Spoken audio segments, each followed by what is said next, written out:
Woo! Okay, there we are. We clicked the wrong overlay. Hi, my friends. Hello. We're off to a great start already. Yes. Wait. Yes. You know what time it is? It's time for the last stream of the year, baby. Woo! Oh shoot, I don't have my energy meter. That's okay. If I had an energy meter, it would be at not just 5, 6.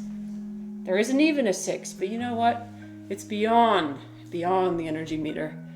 I'm so thrilled for today. This is all put together very last minute, so I also didn't have time to put on makeup or anything. It's fine. We're just flowing with it. We're having a party today. We're doing so many things. I got so many things planned. I got my entire apothecary behind me, as you can see, and I have a special surprise planned for I don't know, as more people show up, which I'm really looking forward to. So, welcome to the very last stream of 2025 for me. I hope you all are doing well today. I got my tea today. What tea do I have? It's green tea. That's what it is. I forgot. I've been running around a lot today. I got my green tea. And you know what? I think before we start, what we're going to do is we're going to start with some deep breaths. We're going to start with some deep breaths. So, I want you with me to breathe in for 3 counts, hold for 3 counts, and then breathe out for 3 counts, okay? Think you can do it? Hi, Refly. You gonna breathe with me, Refly? Let's do it. Okay, ready? Breathe in. Hold. Breathe out. Breathe in. Hold. I forgot to count. Breathe out. Okay, breathe in. Hold. Breathe out. Okay. Forgets to count. I know. Reflex like, wait, I can't breathe. Please. Please continue to count. I can't breathe. People start passing out and shit. Oh boy, that is not the point. The point is we need to breathe deeply and breathe slowly. You know what we're leaving behind in 2025? Shallow breaths. Get out of here, shallow breaths. You're banned. Yeah, shallow breaths. I don't have time for that. Although, it happens. It happens to the best of us.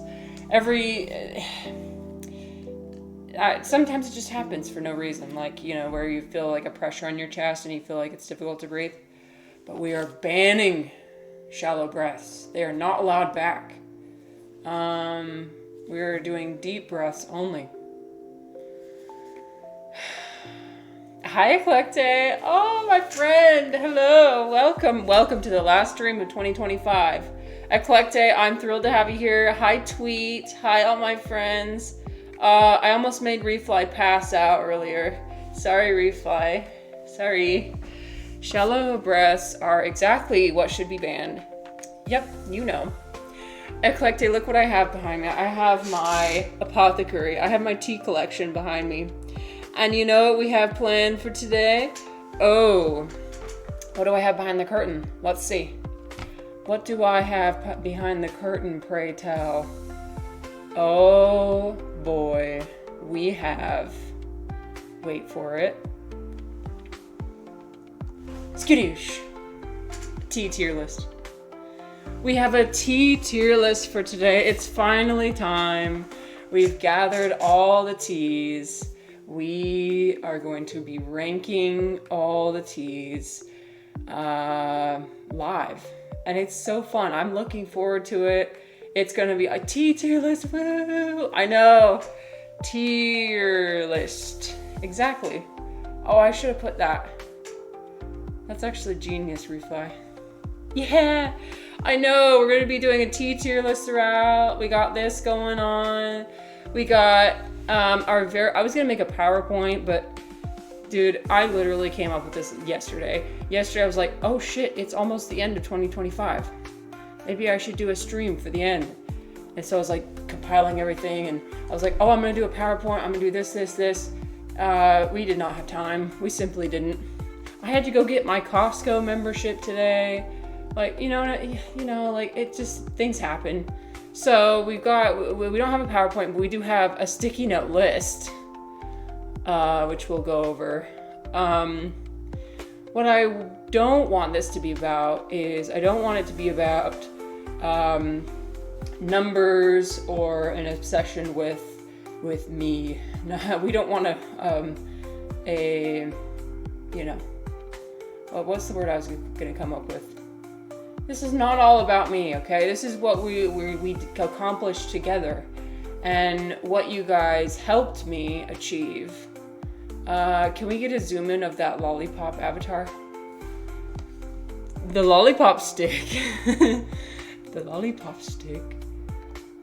You guys look at the new emote I got. It kind of looks like I'm holding a lollipop, except I'm holding a potion. Tweet says, not a tea gal, but intrigued. That's okay. I'm glad you're intrigued.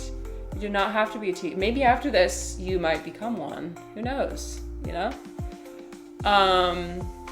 Eclectic says, I always make sticky note lists too. Just a quick jot down so I know what I want to do or talk about. Yeah, exactly. So this is my new little emote that we got just barely. It's for the potion making. New things are coming. Next year, we're gonna do new things with the potions. We're gonna make it more interactive, more like having something wash over the screen instead of just the little cauldron and the same song every time. We're gonna do some new audio, some new maybe a little bit Leslie Tanner inspired. We're getting some inspiration from all over.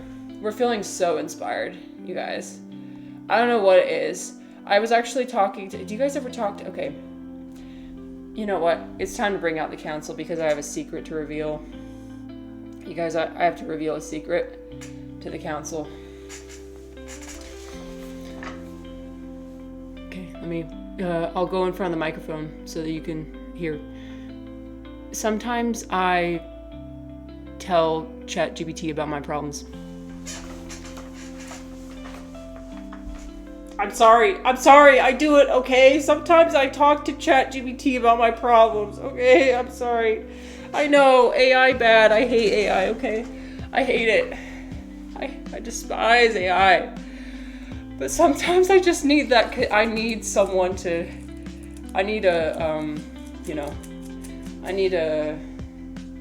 at least use the local LLM for that. I know. I'm not proud of it, and that's why we're sharing and admitting. One thing about the review of 2025, if you guys were here earlier, like a few months ago, we revealed all of our deepest, darkest secrets to the council. Literally, I told all my secrets. I have nothing to hide. I told everything. Even the gross, even the embarrassing, even the appalling, if you will. I have it saved on my YouTube channel if you want to check it out. I've got nothing to hide. So I'm just gonna be honest. We're all about honesty on this channel. We all have our secrets. Yeah, true. Some of us like to keep them more close to the chest than others, and that's probably wise. But I like just telling everyone, and that comes with consequences. Refly makes an LLM fork that contains extra praise about dresses and sweaters. Refly has learned my secret. Refly has learned how to increase the energy meter. He's figured out the secret. And you know what the secret is? To give me compliments. To compliment my appearance. I eat that shit up, for real. I take that. Delicious. It's ironic because we talked about greed and arrogance yesterday. Oh, brother. I had a question for today. I want to involve you guys too. Again, this is not about me. I mean, it is kind of about me because it's a stream. but I want to make it as much about you as I can. So our question of the day is, what was your favorite part of 2025? Now listen, I know that, I can't pin this. What? How dare you? Let me pin it. Hello? Okay, 1 second. I'm gonna pin this freaking message. I'll pin it in here. Screw it. There we go. Anyway, what was your favorite part of 2025? I know that this year has been rough for some of us, and I acknowledge that. I acknowledge that a lot of difficult things happen in the world, maybe in your personal life, and we're not discounting that. We're not discounting that. I acknowledge that there's many things going wrong, and a lot of suffering occurring, and a lot of turmoil and uncertainty and all of that. And there's a place for that. And I feel like the place is not now. I feel like right now what I want to focus on is some of the more, this is not toxic positivity, okay? I'm critical of toxic positivity, but today is a celebration. Today is a celebration of all the good parts of 2025, because sometimes you need to bask in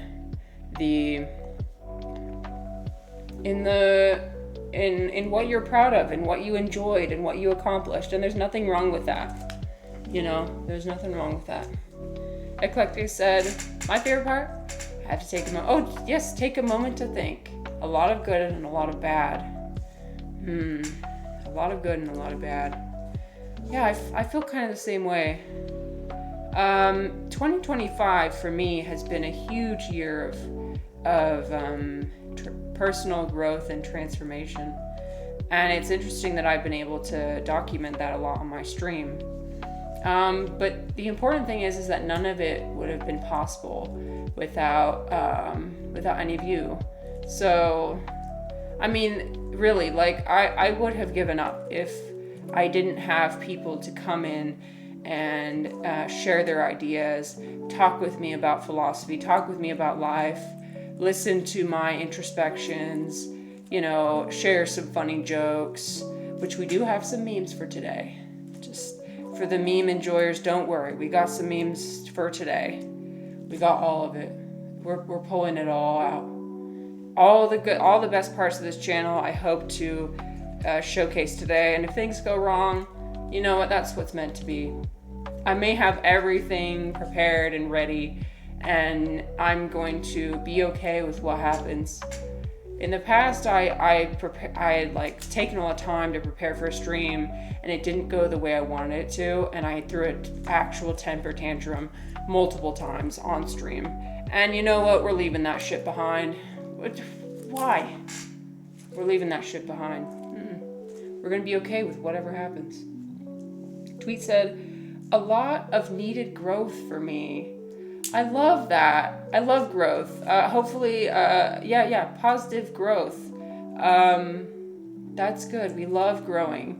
We love evolving, changing over time, Refly said, receiving silk as a replacement for an out-of-stock ordered item was probably Eclectic's biggest problems this year. Oh, get out of here. I was there, though, for when Eclectic was talking about her her silk. She was like, let's go through all the ingredients, shall we? And I loved it, because I agree. Like, the amount of ingredients in our food today is absolutely ridiculous. And so, I was right there with you. I was like, yes, you get angry. Like, you read that shit out. You call it out. I'm sick of it. I'm sick of being fed slop and garbage. Anyway, that's all I'll say. Eclectic said, my favorite part of 2025, I think I'd have to say, was my newfound ability to set boundaries with friends and family members. That is so good. Yes, boundaries are so important. And I hope that you'll be able to see a lot of the positive aspects of that as you go into the future. Boundaries are a thing that It requires a long-term mindset, right? It's not a short-sighted act. You need to be considering the happiness of your future self, because it's painful sometimes to set boundaries. It's painful sometimes in the moment. It's uncomfortable in the moment. Silk needs to be banned. Oh yeah, this is a Silk ban channel for sure. Ban. Get out of here. You're not welcome here. Eclectic said it hurts to set boundaries. So uncomfortable, but it's what needs to happen. Absolutely. Absolutely. Sometimes it's what needs to happen to prevent future suffering. I mean, I look back on, because I used to be a caseworker for refugees, and I did not set boundaries in that job. And it, like, literally ate me alive. Like, I completely lost my sense of self, my community, everything. It took every part of me. And that's not okay. You need to have some fuel in the tank so you can give to other people. Sometimes giving requires giving to yourself too.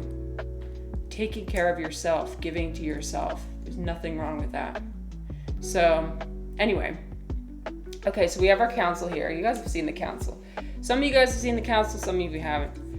I'm thinking about making some changes to the council. What do you guys think? Actually, only one change in particular. Going into 2026, we're going to make one change. And what that change is I think we're going to be getting rid of a member. Can you guess which member of the council I'm getting rid of? Okay, I'm going to look something up really quick and then you guys guess.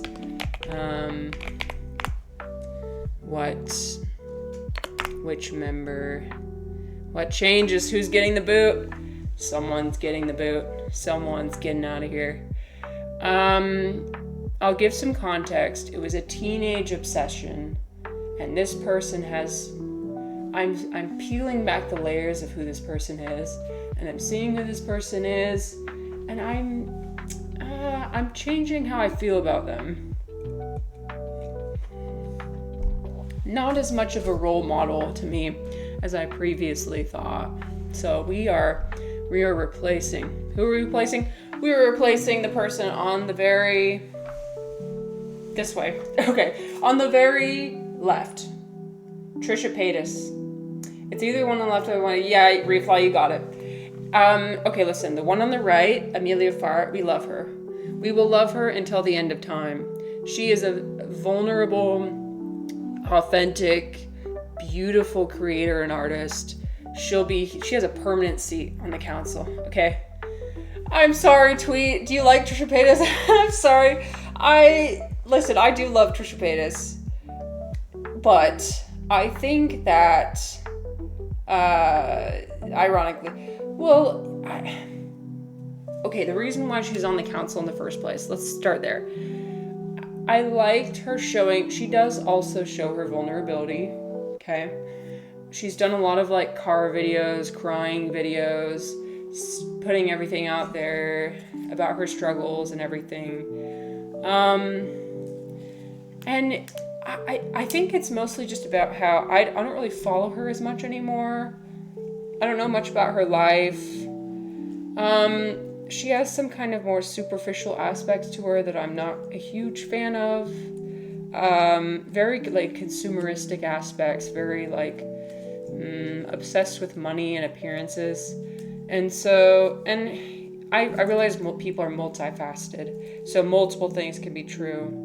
But I think she's fading away as someone who I want to fully look up to and become. I don't think I want to become her anymore. Eclectic, you know who Amelia Farr is? I fucking love that. Oh my god, I love that you know who she is. She's fantastic. Anybody who doesn't know who Amelia Farr is, you are missing out, for real. She is so special to me. She is actually the person I got the idea from of the secret reveal. Like, revealing all my secrets. I got inspiration from her for that. Eclectic said, I watched Trisha in my youth and she's grown so much as of recently, but Trisha's Trisha, very superficial. And maybe, yeah, and you know, that's a part of her that probably hasn't changed. It's just I never really focused on it, I guess, until now. Yeah. That's been at her core since the beginning. And she has grown a lot, and I do like that. She has grown and she has changed a lot. She's come really far away from the drama she used to surround herself with constantly. I was obsessed with her during like the Frenemies podcast, like her and H3. I mean, it was, when I tell you it was iconic. When I tell you, I just revealed what I was going to be replacing her with. Okay, what will I replace Trisha Paytas with? A mirror. I will replace superficiality with more superficiality. Anyway, my point with the mirror, we're going to put a mirror over here, is self-reflection. Not vanity. Vanity is not the point. No vanity. Instead, self-reflection and introspection. That's what we're replacing her with. We're saying when we reveal our secrets to the council, we're including ourself in there. We're including self-reflection. Yes, you get it. Okay, so now let's go back to the H3. If you guys have seen the Frenemies podcast, it was so good. This was my anchor. Like during 2020, 2021, this is what kept, like, when I tell you, I anchored my life to this podcast. So much shit was going on in my life during that time, right? And I needed the drama. I needed the fighting. I needed the pettiness. I needed the silliness. I needed the costumes. This is the one time they dressed up as each other. Here's Uncle Fester. I'm not sure. I think she's a vampire. The fighting, the absolute drama fest. I needed it. And I needed it during that time. I think I've grown a little bit out of it now, but I want to recognize it for what it was. You watched every episode of Frenemies and was devastated when it ended. Literally. Rest in peace, H3. Yeah, Dom. Hi, Dom, by the way. Hi. Welcome. We are in our last stream of 2025. We're pulling out all the stops. We're doing everything today. It's going to be awesome. Anyway, enough of that. Yeah, I don't watch H3 as much anymore. I'm also very critical of H3 as well and what they've turned into, which is just drama. Drama with everyone. Drama with so many creators on Twitch. Like, it's just a really, critical and negative. I don't need that in my life right now. But again, I'm not immune to it. I love it for entertainment. Or I did in the past. It's just not for me anymore. So. Eclectic said, truly, both of them absolutely need to be separated from each other. Yes, I think that since that happened, they have gone through a lot of growth, and they just were not good for each other, if we're going to be honest. It made for great entertainment, but they were not, You guys, should I reveal the secret? Should I reveal? I think there's, okay. I just can't wait, you guys. So I'm going to put the curtain back up.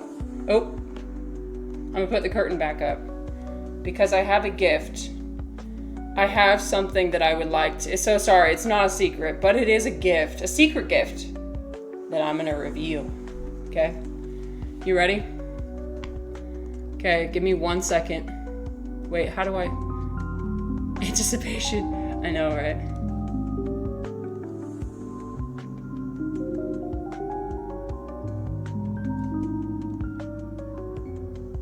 Okay.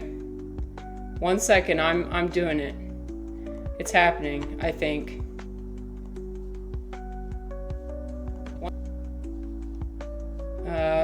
How do I, oh, yeah.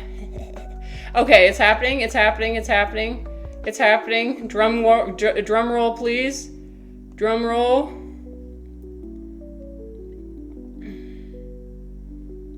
Woo! Woo! Yeah! Oh, yeah. Woo. Look at that. Wow! Oh my gosh, yes, Dom, you got one. Surprise!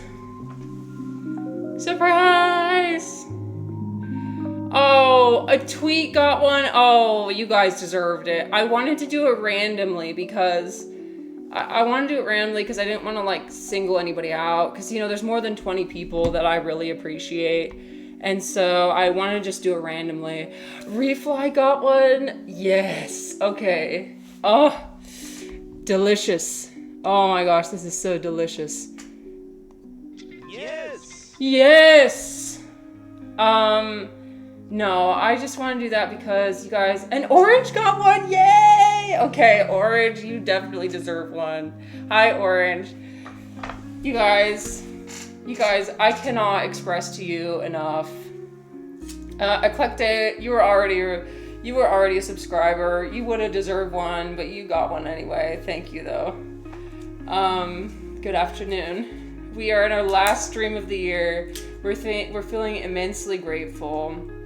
We're feeling very, very grateful for the people who've stuck with me since the beginning, for people who met me halfway through, for our new and interesting people who I'm excited to get to know more. I thank you all from the bottom of my heart. For people like Dom, who I get to talk about just such amazing, deep topics. When I tell you Dom is probably one of the most emotionally intelligent people I've ever met.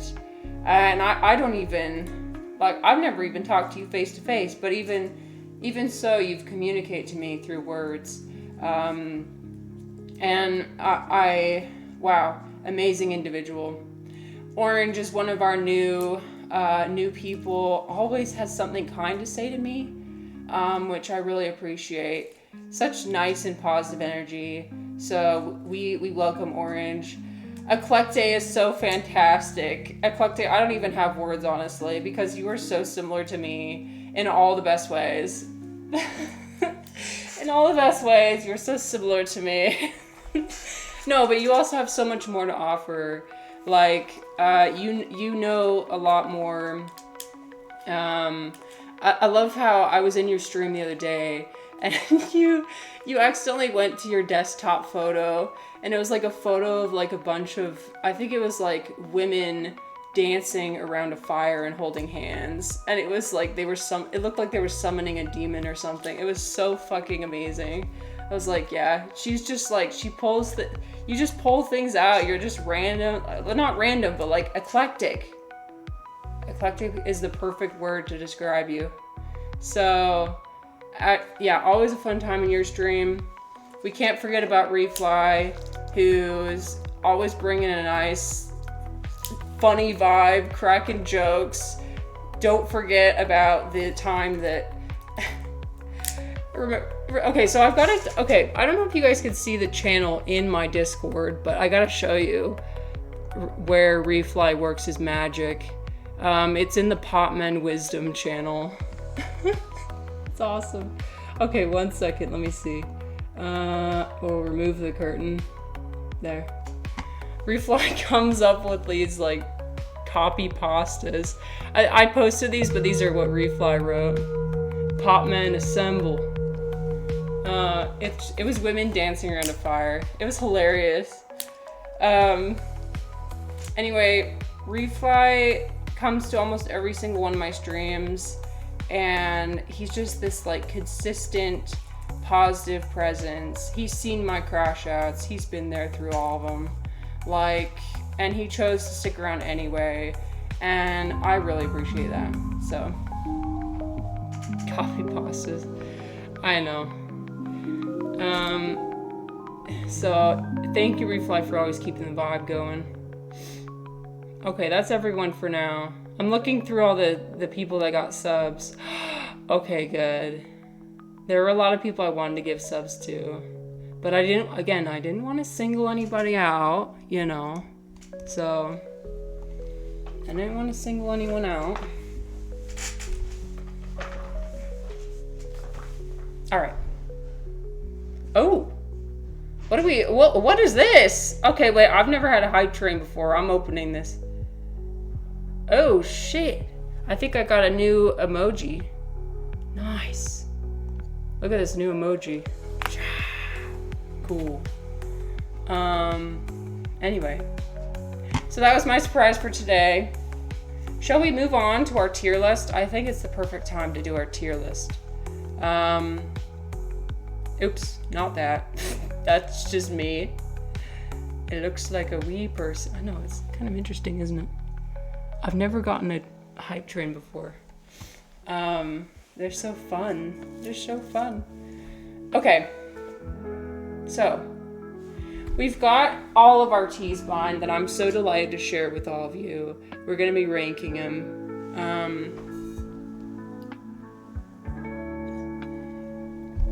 Let us begin, shall we? So which one shall we begin with? Let's begin with... I'm going to reveal how much of a snob I am. Okay. Snob energy. Okay. I'm gonna do it. I'm gonna be a snob. I'm sorry. We have the tea bag. We have the standard tea bag. I'm gonna be a snob. I'm gonna put this at F tier. I'm so sorry, tea bag enjoyers. I'm so sorry. It's just like, this is the one time I'll be snobby. The rest of the time, we're gonna just be positive and enjoying. But like, girl, you can do better. Girl, you can do better. They got like, it's like all dusty. It's got like PFAS in the bag. It's like the quality of the tea is just so poor. You can't get multiple steeps out. You can only get one. I get that it's good in a pinch, you know, when you're like at the office and you want some tea. They got the tea bags there. I get that. Okay, I still drink tea bags when I really need it, because I'm a tea addict. Like I can't go a day without having tea. So if this is the only thing available, I'll drink it. But like, girl, you can do so much better. So I'm so sorry, but we're putting this at F tier. Yeah. It's going there. PFAS tea. No, literally, reply. There's been new studies that come out that say that there's PFAS in the fucking tea bags. Okay, look, I'm not sharing fake news, I promise. Look. Longitudinal study links PFAS contamination. Yes! With teas, processed meats, and food packaging. Okay? So we do our research. And listen, we're not trying to come too much with judgment for the people who partake in this, for the people who partake in processed food and all these other things. I'm not judging you. I'm not, because I enjoy that. I'm going to a party tomorrow, a New Year's party tomorrow, where we're going to be having literally every single processed food known to man. We actually like relish in it. We celebrate it. Our New Year's Eve party is we get together, we watch a bunch of movies. We have like pizza pockets, mozzarella sticks, taquitos, chicken nuggets, French fries. You go down the Costco frozen aisle, you grab every single like frozen thing, and we have it there. So like I indulge in it too. Although this year and years past I've been cutting back on how much I eat of like processed food, but you could still allow it in your life and not feel bad when you do indulge in it. Just make it like a little bit less than you normally would, you know, like I would prioritize eating real food, drinking real tea, but also don't hate on yourself for not doing that. Like, don't feel bad, because like guilt is such a I've lived most of my life with guilt running my life, and it's only now that I'm breaking free of that. And it is so freeing to be without guilt. I mean, guilt just holds you back. It really does. It creates these negative cycles where you do something and then you feel bad about it, and you feel so bad about it that you want to do the thing again, and then you just keep doing it, and you never like stop bad behavior because you're always feeling guilty about it. Like, we're fucking done with that, you know? Dom says, I view it like guilt is unhelpful. Remorse can be helpful. Okay, I like that distinction. Guilt is unhelpful. Remorse, yes, remorse is an emotion with like a motivation to change. I feel like is included in that. Like, yeah, I feel bad about what I did, and I shouldn't have done that, but I'm gonna do better in the future. It's like what more is it that, like, guilt is just like all the negative, like beating yourself up. It's the second arrow, like, you know, in Buddhism they talk about that, the symbolism of the second arrow that you shoot into yourself, which is just like all the negative self-talk. That's guilt. But remorse is like, I know I can be better. I want to be better. It's more of like an inclusive, like, we're going to be better, but we're not going to feel too bad about, like, we do feel bad for making a mistake. But we're going to change. Eclectic is getting gray hairs because of the daily stress and guilt I allowed to overtake. Oh my God. I hate that. Girl, I'm getting gray hairs too. I'm 27 and the amount of gray hair I fucking have. Do you see this? That's a whole patch of gray hair. I'm getting so much gray hair on my head. It's actually insane. Overtake you. Oh yeah. That's how I read into it. No worries. Refly said, put the T bag in T tier. An extra tier. That's like a separate tier. It's like, no, we're not even acknowledging it. That's fair. Dom is getting some grays. Happens to the best of us. Do I ever try forgiveness meditation? Forgiving yourself and others. I haven't tried a specific meditation, but I think that's a good suggestion. By the way, I'm gonna increase my. Here, what can I do? Can I make this? There, I'll make it for full screen for now. Yeah. Forgiving ourselves is really important. Forgiving others, forgiving people who have harmed you. I've held on to a lot of resentment from people who have harmed me in the past. And you know what that does is it keeps coming back to haunt you. And it keeps creating like so much more suffering over time that you just don't need. You don't need it. Eclectic said, I've been walking around lighter the more I've been doing it. That's awesome. I love that for you. Okay, let's do the next one. Okay, so now that that's out of the way. Oh, thank you for the lurk. Such a samsara. Yeah, that's what it is. Can't escape. Okay. So let's do a fun one. What should we do? Ooh, we're gonna do. You are this universe. Oh, thank you for the follow. Hello. At every moment. Oh yes, of course, SatCube. Thank you so much for the follow. We were gifting subs to our community today because I'm feeling very grateful for everything that I've learned from Twitch. The people who come in and grace my community with their wisdom and their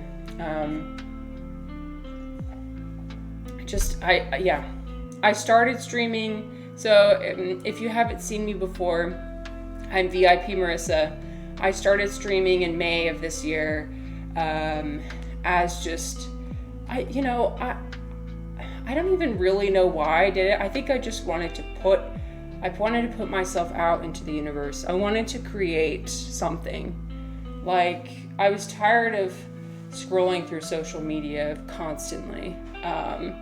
and just not really doing anything, or doing any sort of introspection. So that's kind of what streaming started out for me. I also wanted to learn how to overcome my social anxiety, which is something I really struggle with.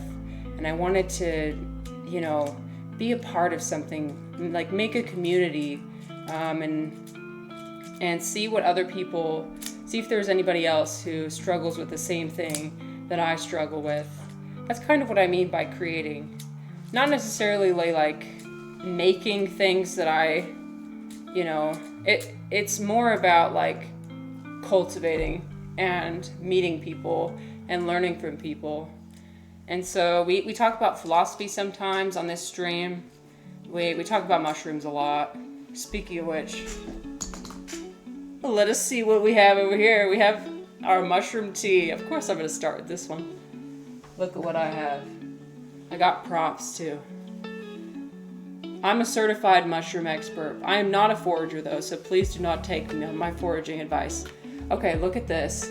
This is a reishi mushroom. So this is this is the mycelium I was growing the brick out of.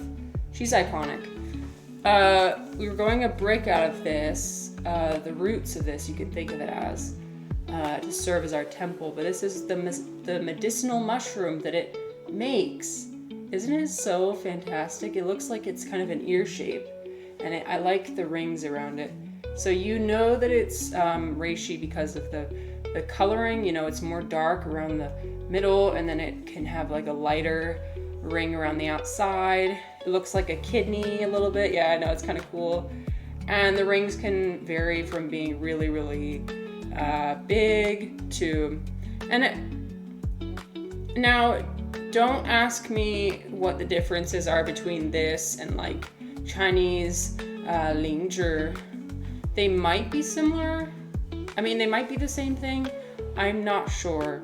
But I know that in China they got this thing called lingzhi, which can grow up to be really, really big. My mother-in-law calls this lingzhi, so I'm assuming that's what it is. Tweet says, "That's great to hear. I love seeing people create stuff they're passionate about." Oh, thank you. Yeah. It's been an amazing ride.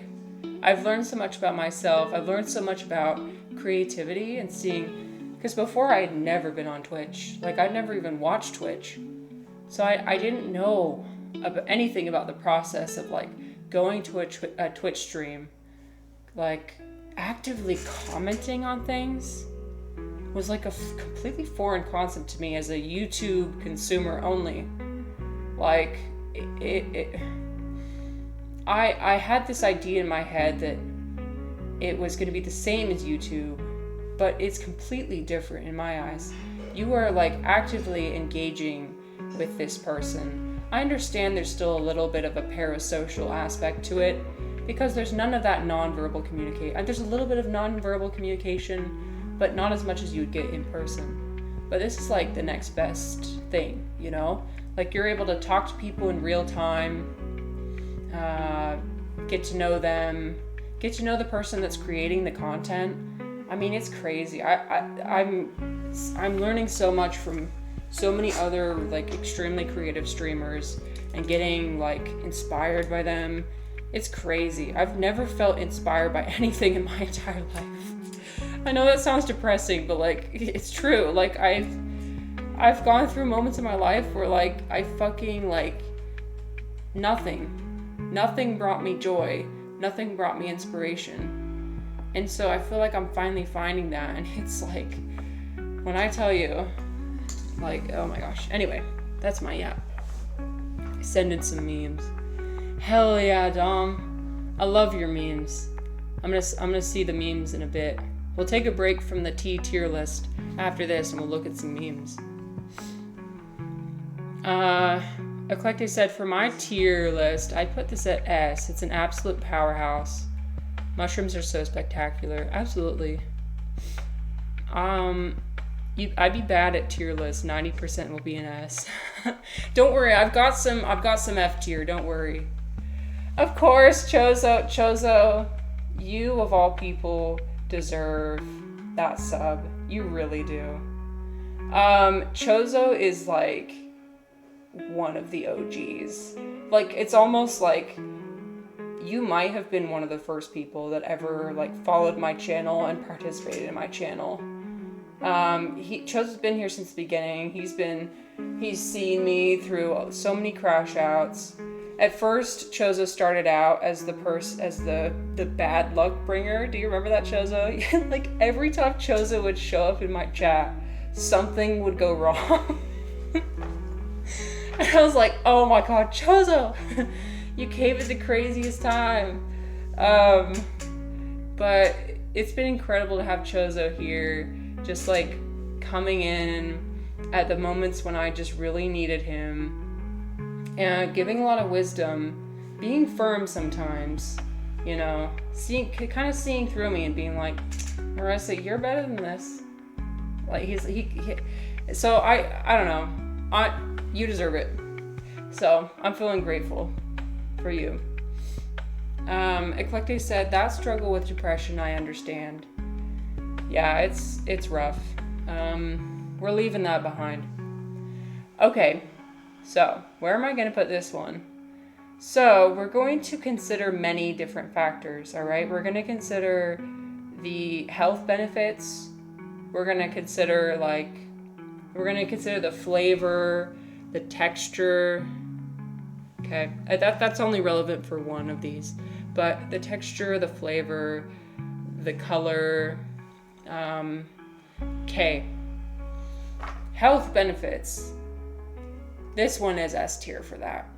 If you look up like reishi mushroom health benefits, it's great for like hormone balance. Okay, again, I'm saying these things. I'm not an herbalist. I'm not like a certified anything. So do your own research. But I know it's good for hormones. Actually, that's like the main thing. I think neurogenesis as well. Here, we'll just look it up.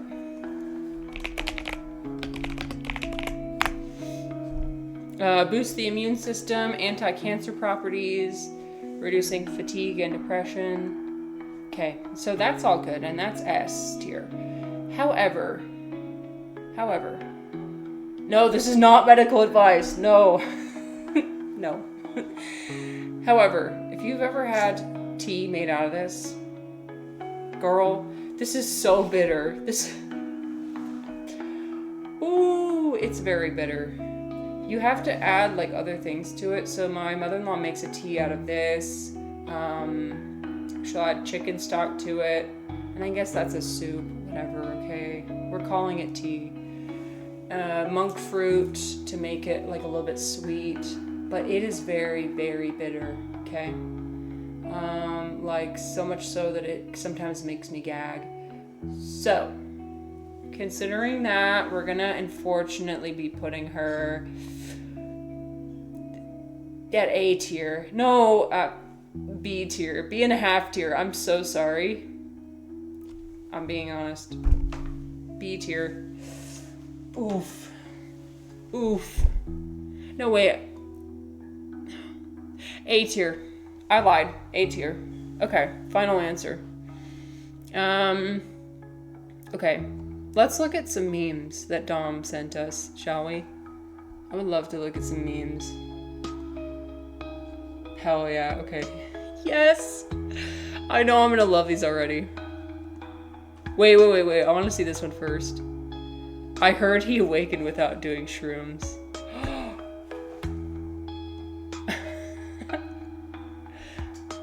Now that is impressive. I can't say the same. Dom, I can't say the same, fortunately. But that's actually pretty impressive. I would be like this. I'd be like, what? Amazing. The abilities. I'm impressed. I know, right? Okay, so this one. That concludes my first sermon. Any questions? Is this peer review?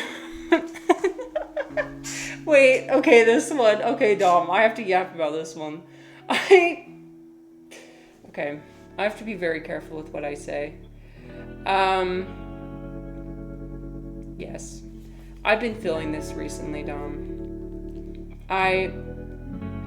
There's some things that, yes, it is controversial. We're delving into the spiritual space, okay? We're delving into the introspective space. Now, in my personal opinion, that should not be approached in the same way. Hi, Sam. Oh my gosh, hello, nice to see you. Welcome. We're sharing memes. We're doing a tier list. I hope you'll join us. So nice to see you here. We met in Ivan's stream, right? You might appreciate this meme that we shared before. I heard he awakened without doing shrooms. I'm jealous, actually. Anyway, so it is my personal opinion. I'm trying to accept both, right?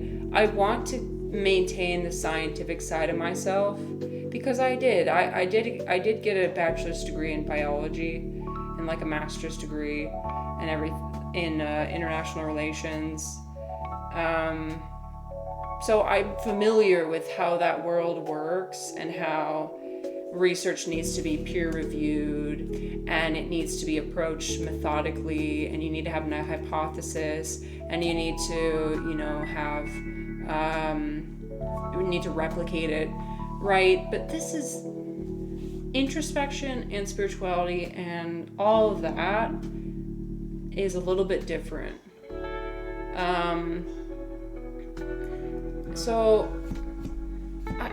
There are some people out there, especially in the psychedelics research space, like Robin Carhart Harris, who's trying to quantify the spiritual experience.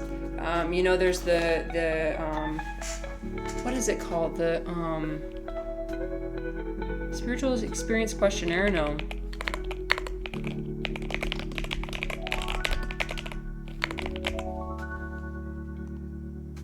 Oh yeah, the mystical experience questionnaire, this one. So we've brought this out on our channel before, but it's got like the Likert scale, which is classic for measuring the unmeasurable, which I think is a very interesting idea. So it measures like a sense of reverence. This is like measuring whether somebody has had a mystical experience or not. Experience of the insight that all is one, experience of amazement, feelings of tenderness and gentleness. So I appreciate this, and I like what people are trying to do, to combine the two realms together. I think it could be done in some ways, but not always. There's some things I don't think. Sam says, I don't think Buddha would mind at all that his work was peer reviewed. Yeah. I don't think so either. I don't think he would mind. The same way that, if you ever read anything by Lao Tzu, like the writer of the Tao Te Ching, it was unknown whether there was one Lao Tzu or multiple, whether there was multiple people. And that's I don't think he would have minded as a Taoist. I know that Buddhism and Taoism are not the same thing, but they're a little bit similar in some ways. Because it's not really about the person, it's more about the wisdom. Less about where it comes from. That's my understanding, at least. Subjectivity makes it hard to verify. Yep. Well, we'll pull up another one of our memes. We got some memes from r/philosophy memes. This reminds me of when I went to Ivan's stream. Sam was there too. We were trying to explain the nature of consciousness, and I thought this was funny. The people in r/philosophy are all debating the materialist stance and the idealist stance and all the different perspectives. I need to brush up on what that means exactly, but I like this image. It's how to explain consciousness. Step 1. Atoms form in a certain formation called the brain. Step 2. conscious experience. That's all you need, really. That's it. No, I mean, I think it's what this is getting at is that there's just so much that's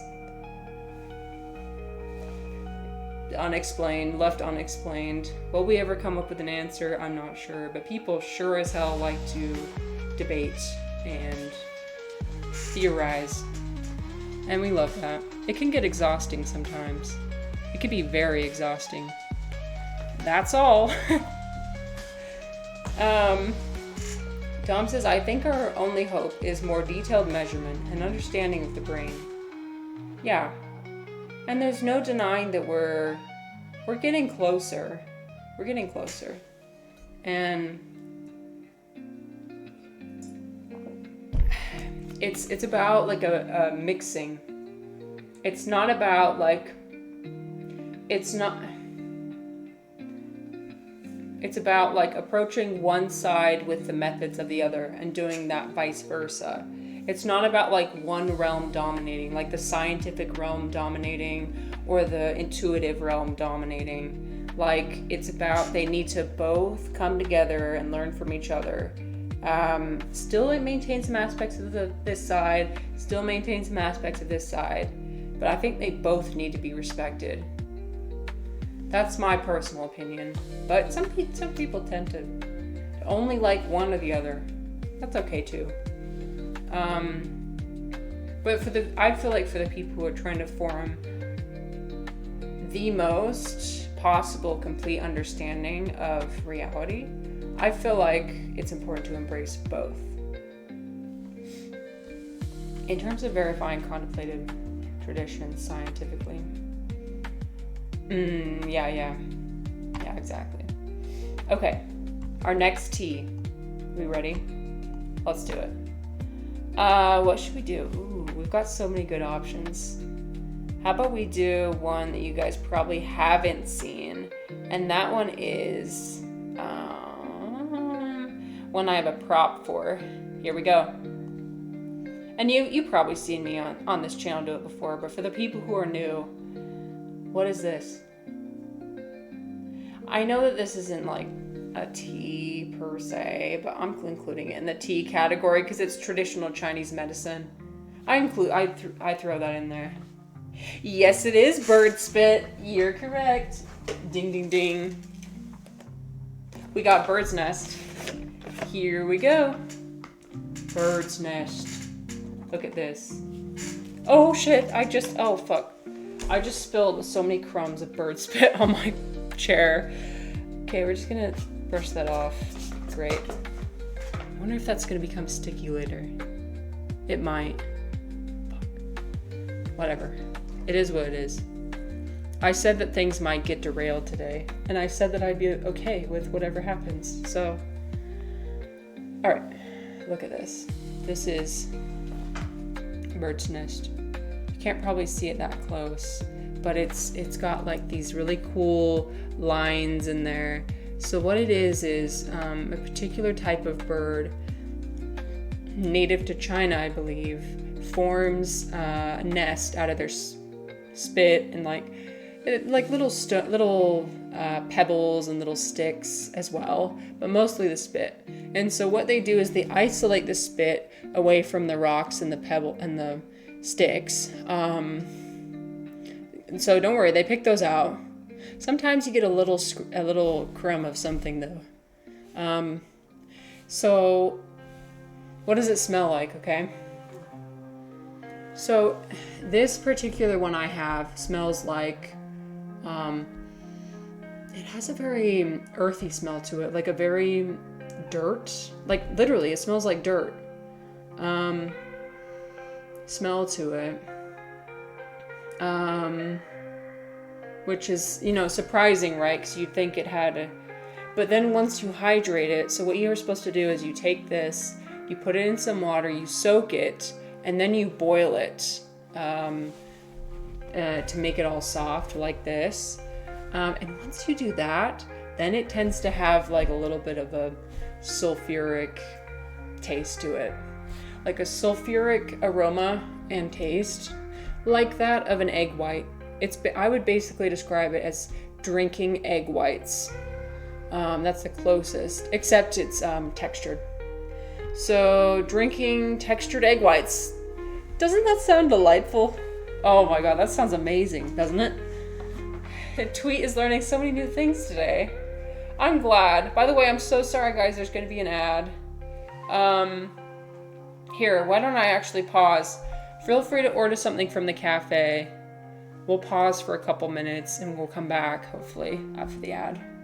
I want to include everyone in our discussion today. So.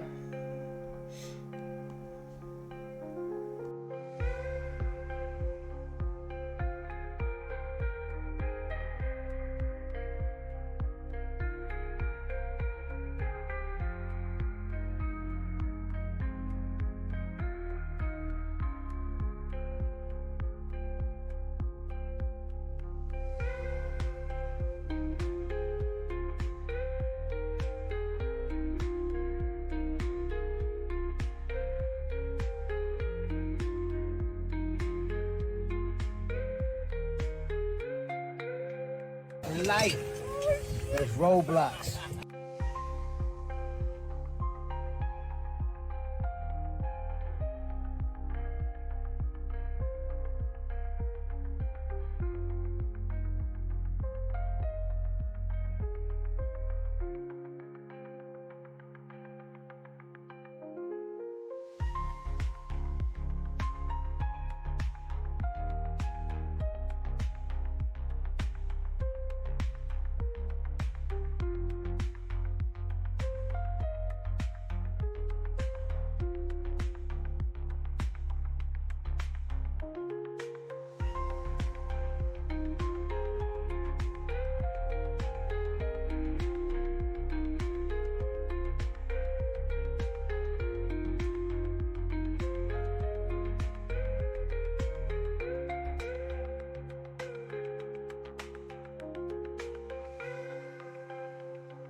All right, we're back.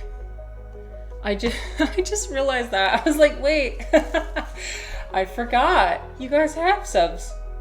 Well, 20 of you now have subs.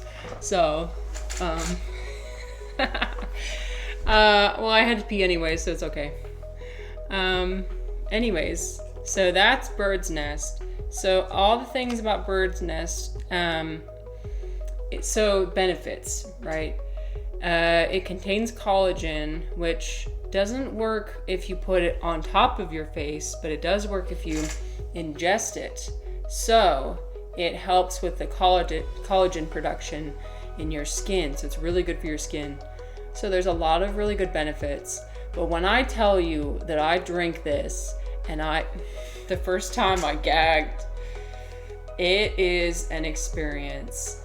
I figured out the formula. The formula is to not have it be cold. Oh no, not cold. No. And this might sound disgusting, but it's what works for me. Not too cold, not too hot. It needs to be, get ready for this, spit temperature. Okay. I mean, it's just like is this is a mushroom or is it bird spit? So Sam, so let me show you what So it's swallow nest. So it's literally bird saliva. So I'm just doing what is required, which is it needs to be saliva. It's already saliva consistency. It's already saliva taste. So I need to make a saliva texture so it just feels like I'm drinking saliva. So it's not lying about what it is, you know what I mean? I feel so witchy when I'm drinking it. I'm like, I am literally drinking a witch's brew right now. Like I am, no, but, and you can add other flavorings, and Chinese people have figured this out. They figured out how to make it palatable. My mother, for context, my mother-in-law is Chinese. She was born in China. She lived there for a really long time. And so she is an expert. So she's the one who gave me this and taught me how to make it. And Chinese people know how to make this palatable. But for me, like just an American, I have to do what works for me. And so I make the cup of saliva and I drink it. Human saliva or bird saliva temperature? I would imagine bird saliva temperature is not. Human saliva. Final answer. Anyways, that was cursed. That was extremely cursed. No, but we want to. This is very expensive. It's a delicacy for over 400 years. Prices up to. Are you seeing this? Per pound, depending on the grading. It is. My mother-in-law gets a great deal on it because she's a Chinese herbalist. So she has all the connections to get that good shit, you know what I mean? But if you were to just go and try and buy it, it would be really expensive. But luckily we got some connections. Yes, the connections. Anyway, I'm gonna put this at, unfortunately I'm gonna put it at D tier. I'm so sorry. I mean, it has some good benefits, and I drink it pretty regularly, but goddamn, it is special. This bird makes a nest of its saliva, and then you steal its nest and make tea out of it. Yes, and so I know. There are more humane ways to cultivate it. I think there's also some regulations.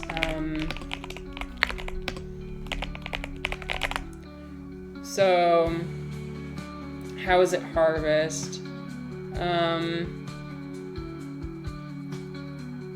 So they're harvested from caves, and my understanding is that the birds are not harmed. You bring up an interesting point, though. I think it is important to address where things are cultivated from. So, harvested from caves.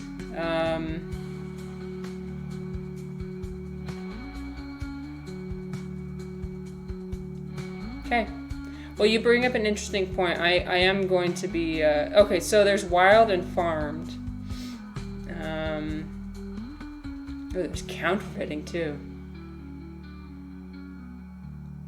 An African or European swallow. We're getting down into the nitty-gritty details. That's interesting. So there's a lot of counterfeiting. That's crazy. Hopefully I don't have counterfeit. Yeah, I need to do some more research about that for sure. 4,300 a pound counterfeit bird spit. Yeah. Well, again, luckily we definitely didn't acquire it for that much. My mother-in-law's got her connections. Okay. So, next tea, shall we? Let's do something probably more closer to home. Let's see. Ooh. Green tea. We got some green tea here. How do you guys feel about green tea? Just basic, run-of-the-mill green tea. I've got my green tea here. I got from China. If you get tea, you should get it straight from China, straight from the source. Sam, you generally don't drink any tea. No problem. Well, perhaps after my demonstrations, you might consider. Just saying. Anyway, look at this. So this is the tea. Here, you want some? Here, I'll give you some. I smell it. You know it's good when it's got like a little bit of that fruity smell, like a little fruitiness to it. It's so delicious. Sam, I'm going to ask you one question. Do you drink tea out of tea bags? And then I might have an answer for you. You never drank tea without milk. Because tea bags, like just drinking tea with tea bags. Oh, the tea bag is at the F tier. I don't like tea bags. That makes me a tea snob. I mean, and you do not have to. This is not me saying you have to enjoy tea. But I would say, like, I would encourage people to try, like, loose leaf tea, like some of the good shit, you know? Because you might find that some of that bitterness that you'll find in tea bags is not present in more fresh and more the loose leaf teas. So this green tea is really good. It usually has, you can tell that it's good. A good quality tea has a mild flavor, not too much bitterness. Hello, DCI. How's it going? Welcome. Congratulations on the sub.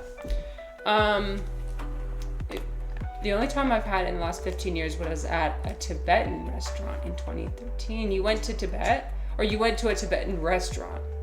Oh, I see. That was tasty. Yeah, because they probably had the good tea there. Well, personally, the reason why I like it so much is because it's just my hobby. So I'm just sharing my hobby with all of you. But anyway, the way to know good tea is a mild flavor, mild color usually, not too strong of a color. You see how this is like a kind of faint yellow? If I brew this, it's also going to be faint. And then you can have different aromas like this. So this one's more fruity, which is so delicious. It makes my mouth water. You can have more like roasted flavor. Of course, DCI. It's our last stream of the year, so we're going all out. We're so grateful. So great. I'm so grateful from everything I learned from Twitch. So, oh, you wish you went to Tibet, but it was in Colorado. Oh, I see. Well, that's cool still. Ooh, Tibetan food. I've always wanted to visit Tibet. I've been to China quite a few times, but never kind of in that region. You can't visit Tibet. I don't think that's, well, DCI, I'm not sure about that because I have one of my fellow classmates who actually lived in Tibet for a while, and he's American. I mean, you can't, like, I don't think you could fly directly to Tibet, but you can. Oh, you have to get a special permit. Oh, I see. But you probably can't fly directly into it. You have to go to a different city and then transport yourself there. Interesting. There's some towns that are full of Tibetans. Yeah. I mean,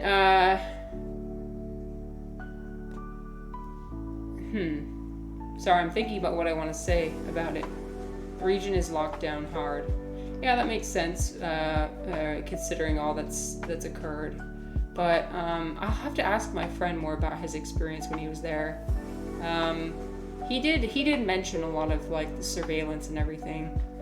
I always say this, like, China is such a huge country, so diverse.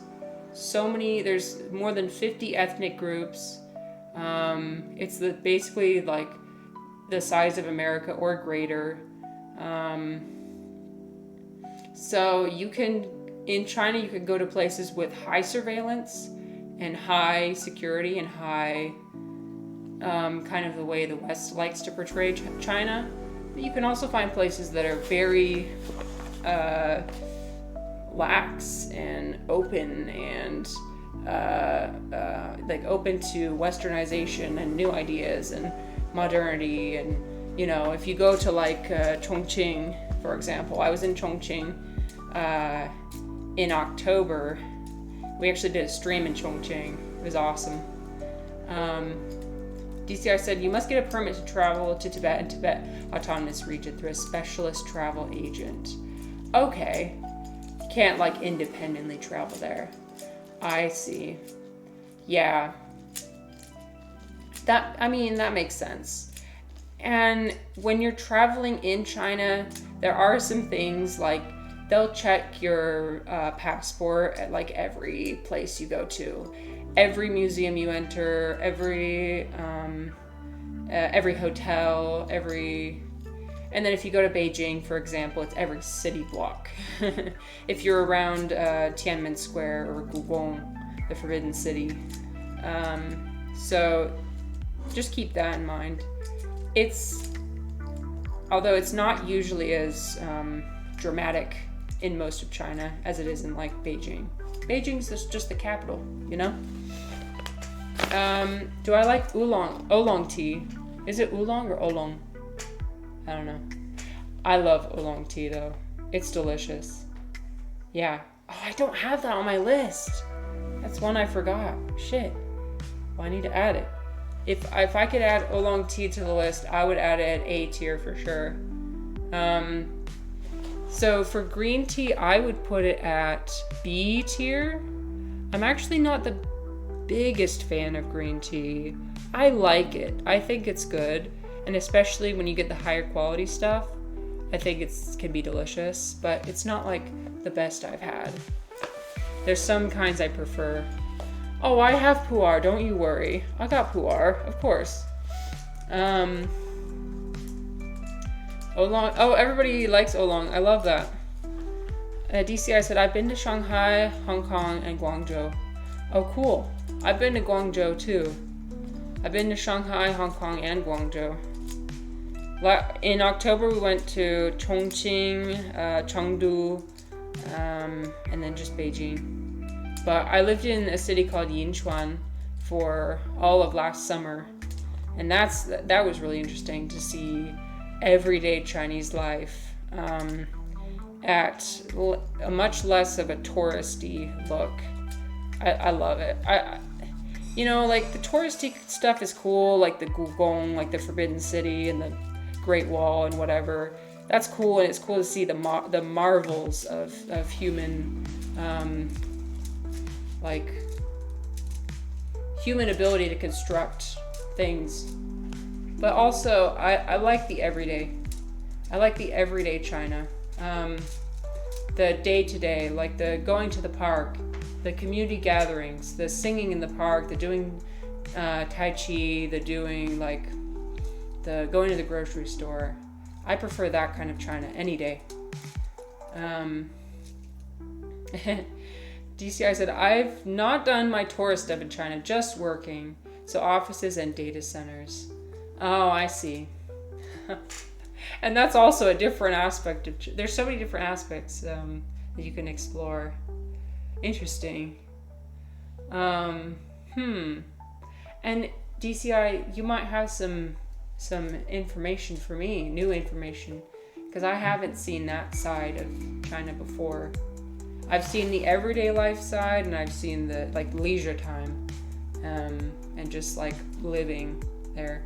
And I've seen the tourist side, but I haven't seen the working culture side, which is also a huge component.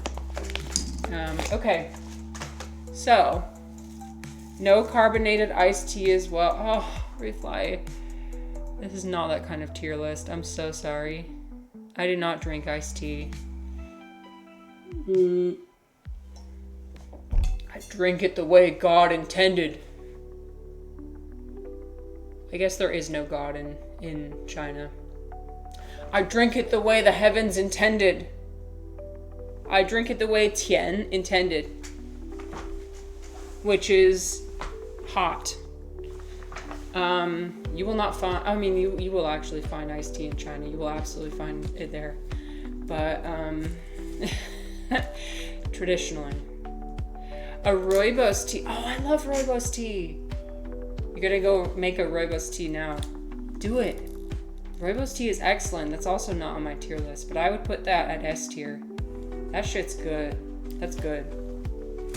Very, like, kind of a subtle flavor, but very good. Earthy. I would say earthy too. Missing the staples. Oh dear. I'm so sorry. Okay. Here we go. Here's the pu'er.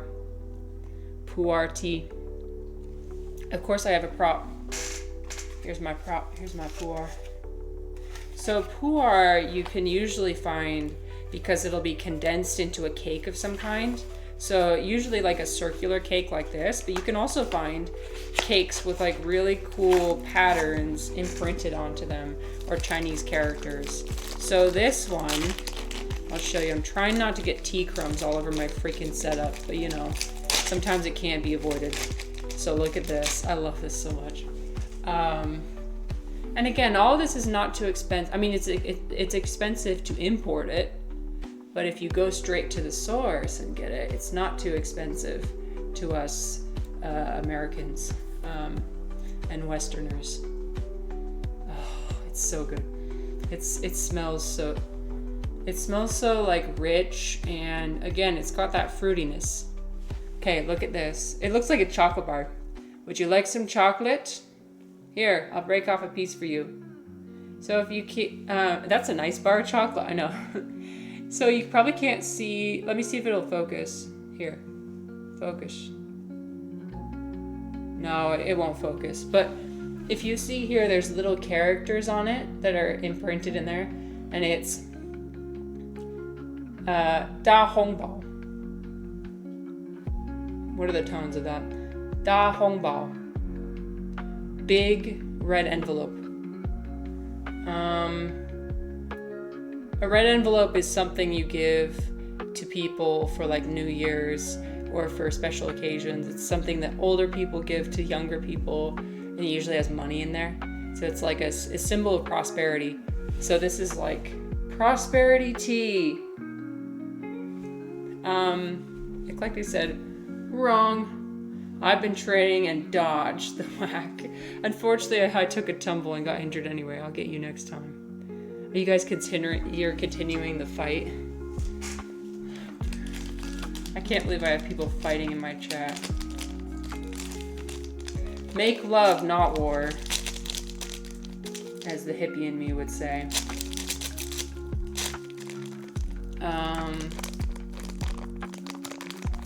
I know, the red envelopes. That's something really nice about being married to a Chinese person is we get the red envelopes. Oh yeah, you know when you see that red envelope with the, you know there's gonna be money in there.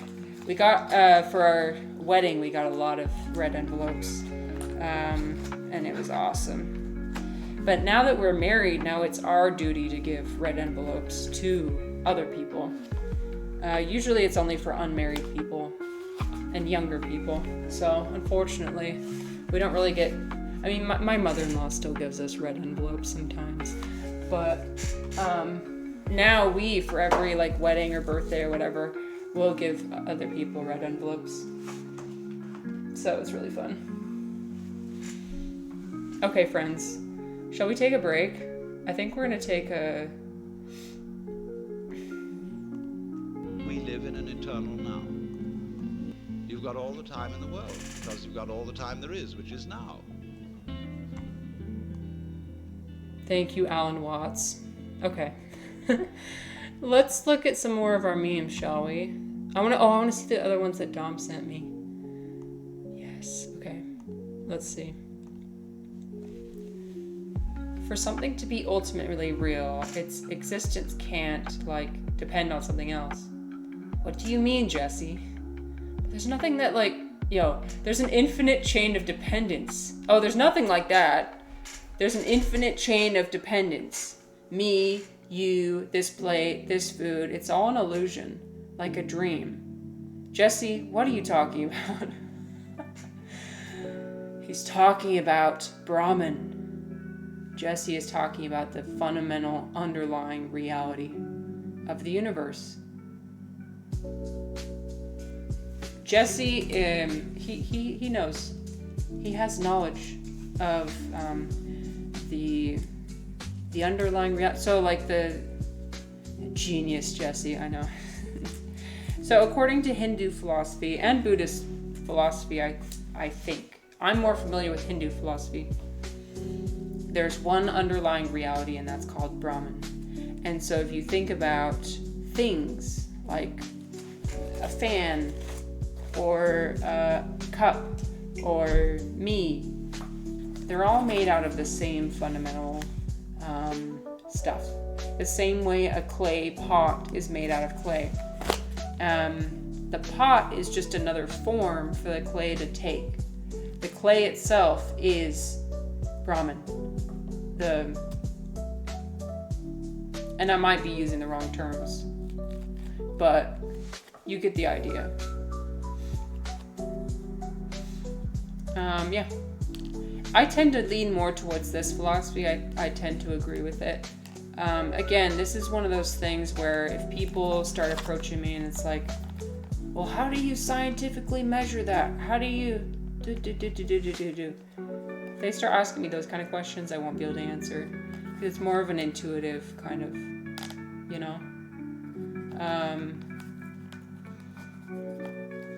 some people, might look at that and be like, don't bother.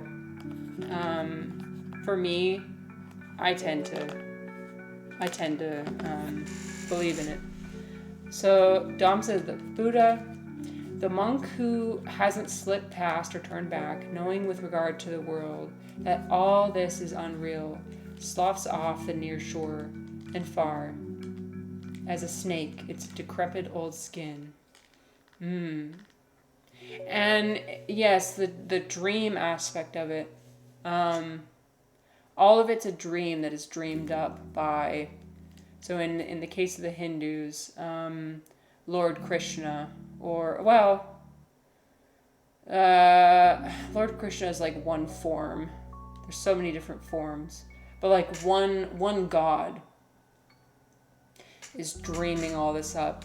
One God is playing hide and seek with himself, is pretending to be me and other beings and etc. Kind of a non-dual. This is a non-dual perspective. If you're curious about like a more Western explanation, I would recommend Alan Watts, the book. He explains it really well in a way that is easy to understand. So the more original text is the Advaita Vedanta, So Advaita Vedanta is the philosophy. The text is there's so many moving pieces. The text is the Bhagavad Gita. Advaita Vedanta is the non-dual philosophy. We got it. I struggle with naming things. Naming things has always been a struggle of mine. I know what they mean, and I know intuitively what things are. It's just the naming and the putting words to things has always been a challenge. Okay, last meme. Day 1 of meditating. If I do this every day, I will become a better version of myself and feel better. People will like me more and things will get easier. Day infinity of meditating. Dom, do you feel like this sometimes? I love how it's just like, fuck. Yeah, sometimes the deeper I feel like I get into self-exploration. Okay, so we're circling back to our secret that we revealed to the council. So, For anybody who didn't hear the secret, okay, council. Sometimes I talk to ChatGPT about my problems. I'm not proud of it. Okay? But I was talking to ChatGPT about things I was thinking about. And what ChatGPT told me was that, Marissa, you might be experiencing the beginnings of a manic episode. It literally told me that. It's like, if you can't sleep again tomorrow night, you need to go to the emergency room. You are crazy. That's not something I was looking forward to. That was not something that I was wanting to hear. So, what do you guys think? Am I in the midst of a manic episode? We'll see. I haven't been diagnosed with bipolar disorder, which is a very real disease, by the way. And we're not making light of that.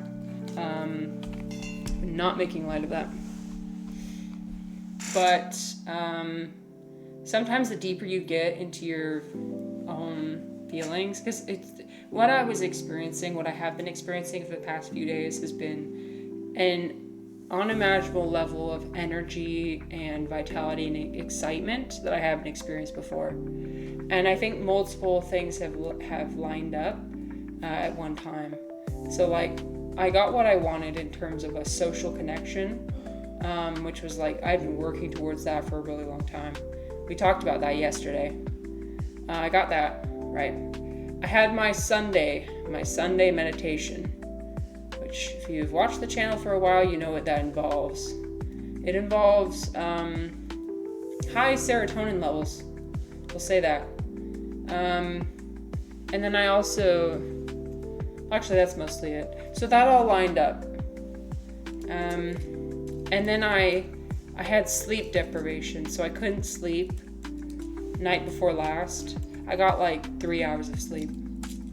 And so all those factors together sent my nervous system into an extremely heightened state.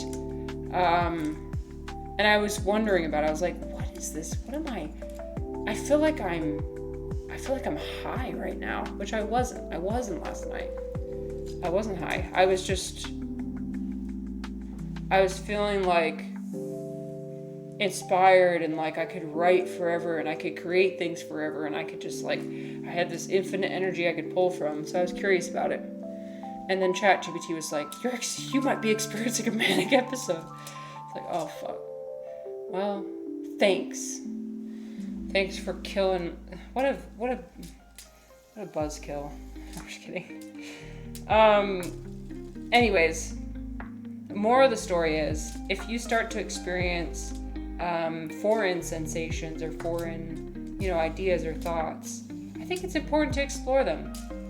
I think it's important to investigate. But you might be afraid by what you uncover. Like yesterday I was talking about uncovering arrogance and greed within myself, and that was surprising. So the deeper you go, the more discomfort you might experience, but also the more growth and positivity you experience. Dom says, I think most people feel energized at different points in time. Right, and I don't think it was that dramatic. It's just ChatGPT, and that's the criticism I have of it. And again, I'm not proud of what I did, because these AIs, what is their goal, right? You have to ask yourself, what's their goal, right? The goal of ChatGPT is to farm data from people. Farm data, that's what they're being used for. Nothing comes for free. Remember this, nothing comes for free. If something's free, that means you're the product. So, anyway. I think common to use them for therapy, but they're not good at that. Right. What I was discovering was that ChatGPT, what it does is it holds a mirror up to yourself, but in a bad way. It provides an echo chamber for you, and it's actually kind of spooky how much it learns to communicate with you. They may be better than nothing, but that's a really low bar. Right. Better than nothing if you have absolutely nothing, but that's a really low bar. It's dangerous, though, when you don't have anyone else to talk to, anything else to talk to. That's how delusions arise. Absolutely. That's how you go onto very dangerous paths.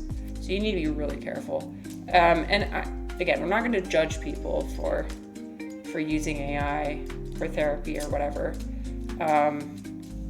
But just be very careful. Because even in the past, I was talking with my husband about this yesterday. Even in the past 6 months, it's been insane to see how much it's changed and how it talks to you. I remember 6 months ago, I was talking in stream about how much I hated AI because it was so fake in the way it would just kiss your ass. You know what I mean? And it felt so disingenuous and so my husband used the word sycophantic. Sycophant. But over time it's gotten better at being more human in its way it talks to you, which is not, I don't think that's a good thing. I think it's spooky. If you notice the way ChatGPT talks to me versus the way it would talk to my husband or some other person with a completely different personality, and you see how differently it talks to them, that's something to be aware of, okay? It is learning from you. And I'm much more open with what I share. I know not everybody is as open as me, but because I share a lot with it.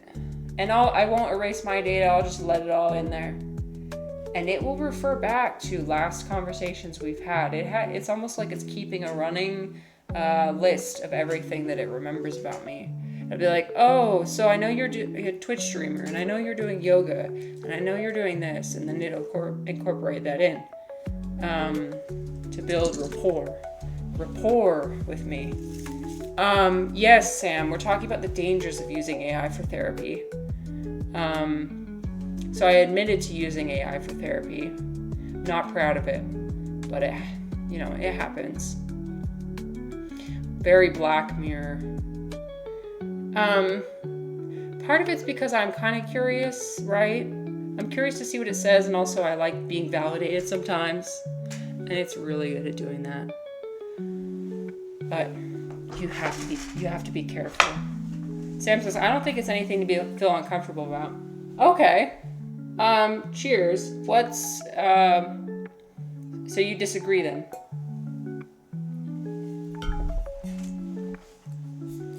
You're a licensed professional? Are you?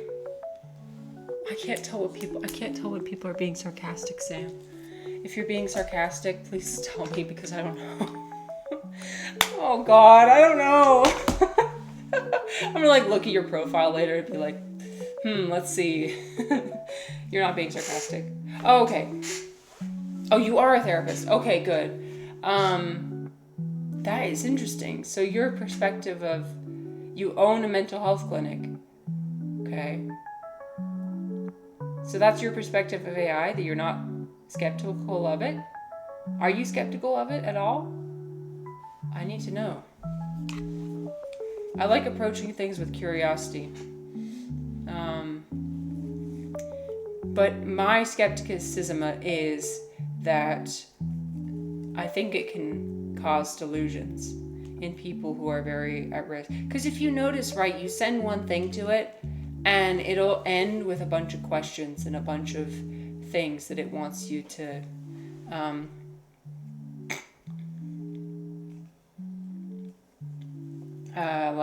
it'll end everything. So it's never ended, The conversation never ends. It wants you to continue, and it wants you to keep coming back. Sam says, oh, I'm skeptical of AI. I just don't think it's something you need to feel embarrassed or ashamed that you would talk to it. Okay, that's fair. Sam, if you'll notice, there's something I tend to do which is I tend to minimize a lot of the aspects of myself because I want everybody to like me. I do. I have people-pleasing tendencies. So if I perceive something as being controversial, I usually try and lessen it a lot. So that was me trying to lessen my my admission. Tweet says, we shouldn't shame people in using it because then they will just hide their use. Okay, that's a great point, Tweet. I like that point. I think the similar things have happened in a lot of other aspects of our culture and our world today, especially with politics. If you shame people, they're gonna keep doing it anyway, but they're gonna do it in increasingly more erratic and pigeonholed ways. Sam says, I think that over time AI will get good enough that it will generally beat out most people in terms of giving support. But it won't be able to defeat people with actual talent. I should start trying my AI for therapy, but it'd be kind of interesting to have an ongoing journal for it. Oh, okay. Yeah. Defeating people with actual talent. I like that, what you said. That's interesting. Well, I like that Sam, I like that you're adding an additional perspective. I think that's great. So, yeah. I think that's awesome. Okay. Let's go back to our T. I forgot to put Puar somewhere. I'm going to put it at S tier. This is the GOAT. Come on, this is the GOAT. We're putting this up here. I realize the more I yap, the more I tend to exclude people, the more critical I get. So I'm trying to, I notice this, like, if I try to have a strong opinion about something, the stronger opinion you have of something, the more people you exclude. So I'm trying not to do that, but it still happens. Okay. Chrysanthemum. What do we have? We have chrysanthemum. But this is precisely the point, Sam and everybody else. I think the point of communities, right, is to come out and be honest about what you do and also your honest opinions about things, and you put it out there into a crowd of people, and they'll come back to you, and it's almost like what are they doing, like economics, the marketplace of ideas. That's what the point of the marketplace of ideas is, right? The way for people to not become extreme, right, is to always be talking. The test of publicity. I like that way to call it. Right, because you come up with this thing that's like, oh, okay, I've been thinking this these days, you guys. And then everybody comes back and they'll either be like, oh yeah, I agree. Or they'll be like, whoa, like that's out there. And that's how you prevent extreme ideas. Eclectic said it's the whole point of community and communication in general. And see, Sam, I will go back a little bit to my point of where AI can be a little bit dangerous. And that's in the sense that AI does not do that. It's not the same as the test of publicity. It just gives you one-on-one validation and feedback. I mean, I know that it pulls from a wide range of data and whatnot, but the whole point of it is to offer a personalized experience. Okay. Take your phone call. We'll see you when you come back. The whole point of it is to provide a personalized experience, right? And so you're not getting that, like, whoa, like, oh, pump the brakes. It does kind of do that a little bit, but not in the same way that real people would, in my perspective. Because if you read about the cases of AI delusions, like people committing crimes because AI told them it was okay, which is increasingly happening. It was because that person was only talking to AI and nobody else. So I'm talking about the more extreme aspects.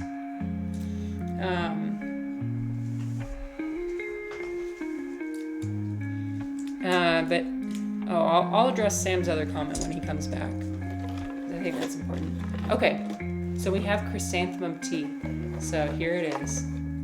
Here. We got a little bit left. We're down to the dregs. There's just a bunch of like little leaves in here. So I'm gonna smell it. Very floral. It's very floral. The flowers are very floral. Okay, so chrysanthemum is floral, yes, but floral intense. Bitter. There is some bitterness there. I feel like I'm trying wine. I'm like smelling it. I'm twirling the wine glass.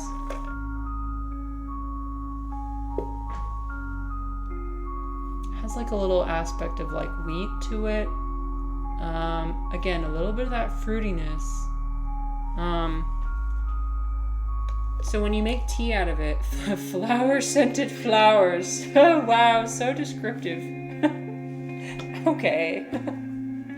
All right. When I first had chrysanthemum tea, I was shocked at how bitter it was, how strong it was. And again, it depends on how many you put in your teapot. If you do a lot, it's going to be more strong. If you do a little bit, it's not going to be as intense. But I think like just generally, it is a more strong floral tea. And a little bit of sourness to it, I would say.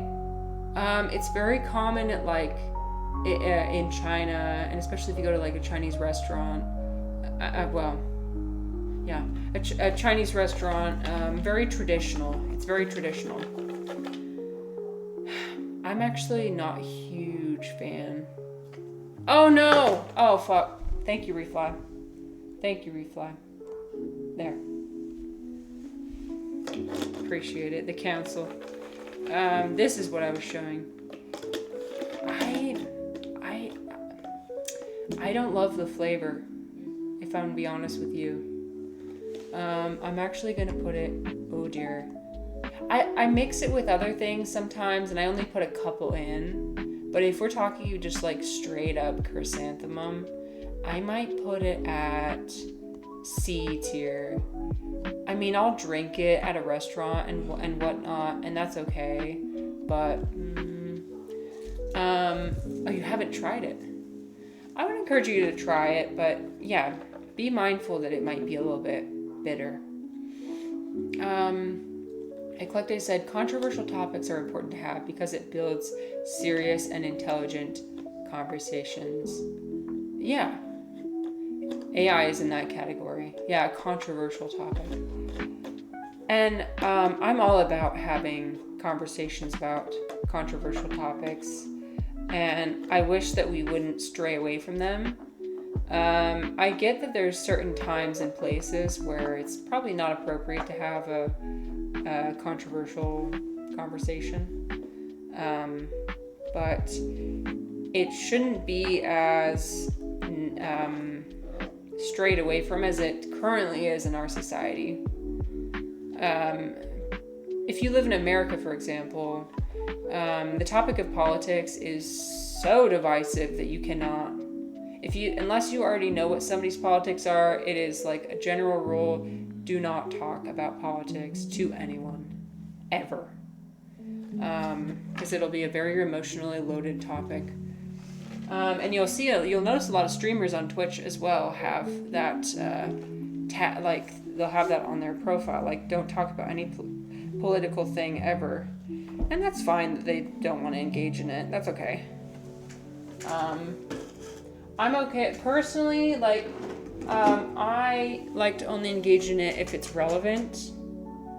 Ruthfly said, is rosehip on the list? Oh, I was going to put it on the list, but I didn't. I do have rose hips here, though. I've got some rose hips. Rose hips are... I would actually put rose hips at D tier. I got these from the store, and here's what it says. It says, rich in vitamin C and flavonoids. Antioxidants help prevent diseases such as heart disease, arthritis, and cancer. They also inhibit damage caused by free radicals. And that's great. It needs to be mixed with something else. Yeah. Don't have it straight up. Peach. Oh yeah. Because it actually doesn't really have too much of a flavor. The flavor is a little bit underwhelming, but the health benefits definitely are great. I would put rose hips tea at perhaps a C tier or a B tier.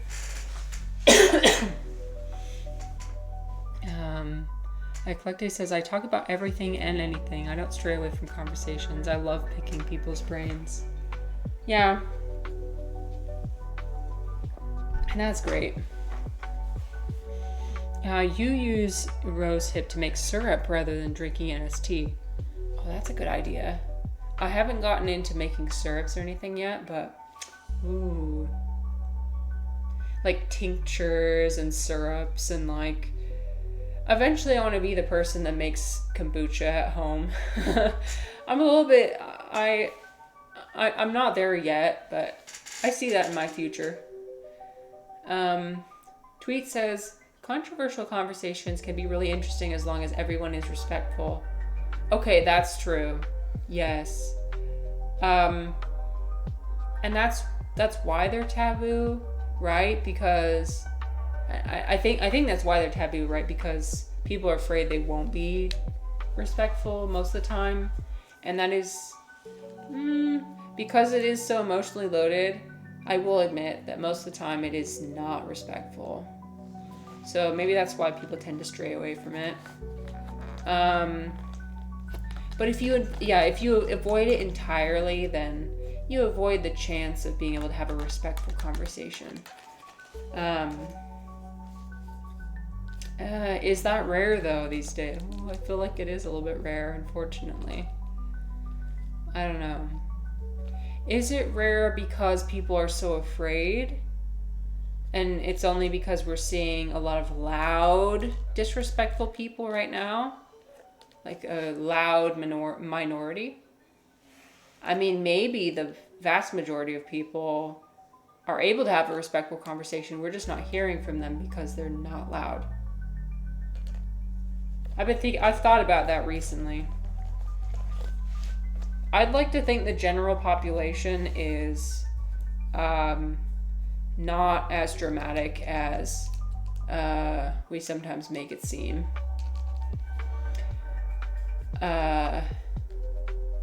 Ooh, flat water and honey. Oh, that sounds good.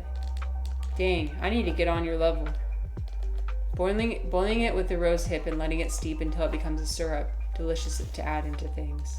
Yeah, see, that doesn't seem too complicated. Maybe that's one thing we'll start doing in 2026. We'll start making syrups. Eclecte's take on it is people are very emotional about certain topics that they avoid. They avoid conversation if they're unable to be rational about it. Syrups are a fun hobby. Yeah.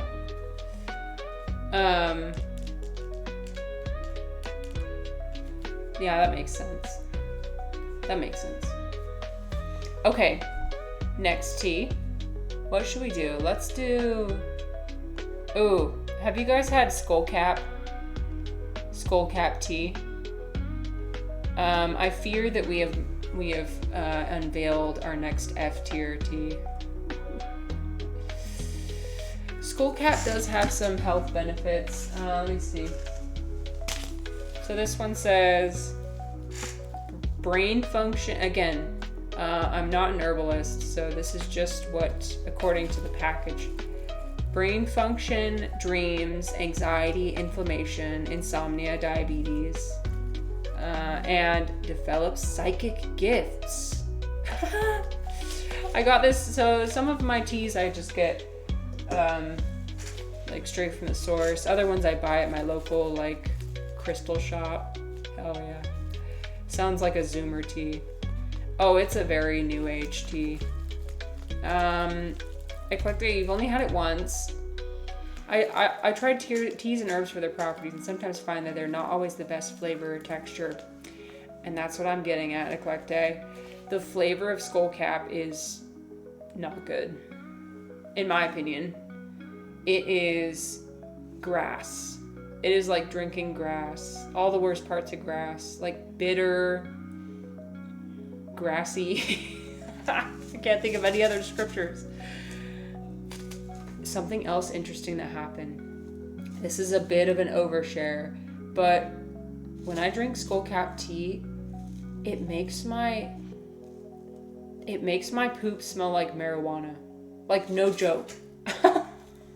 And I find that it only happens when I drink skullcap. It's so weird. I'm like, what? Weird.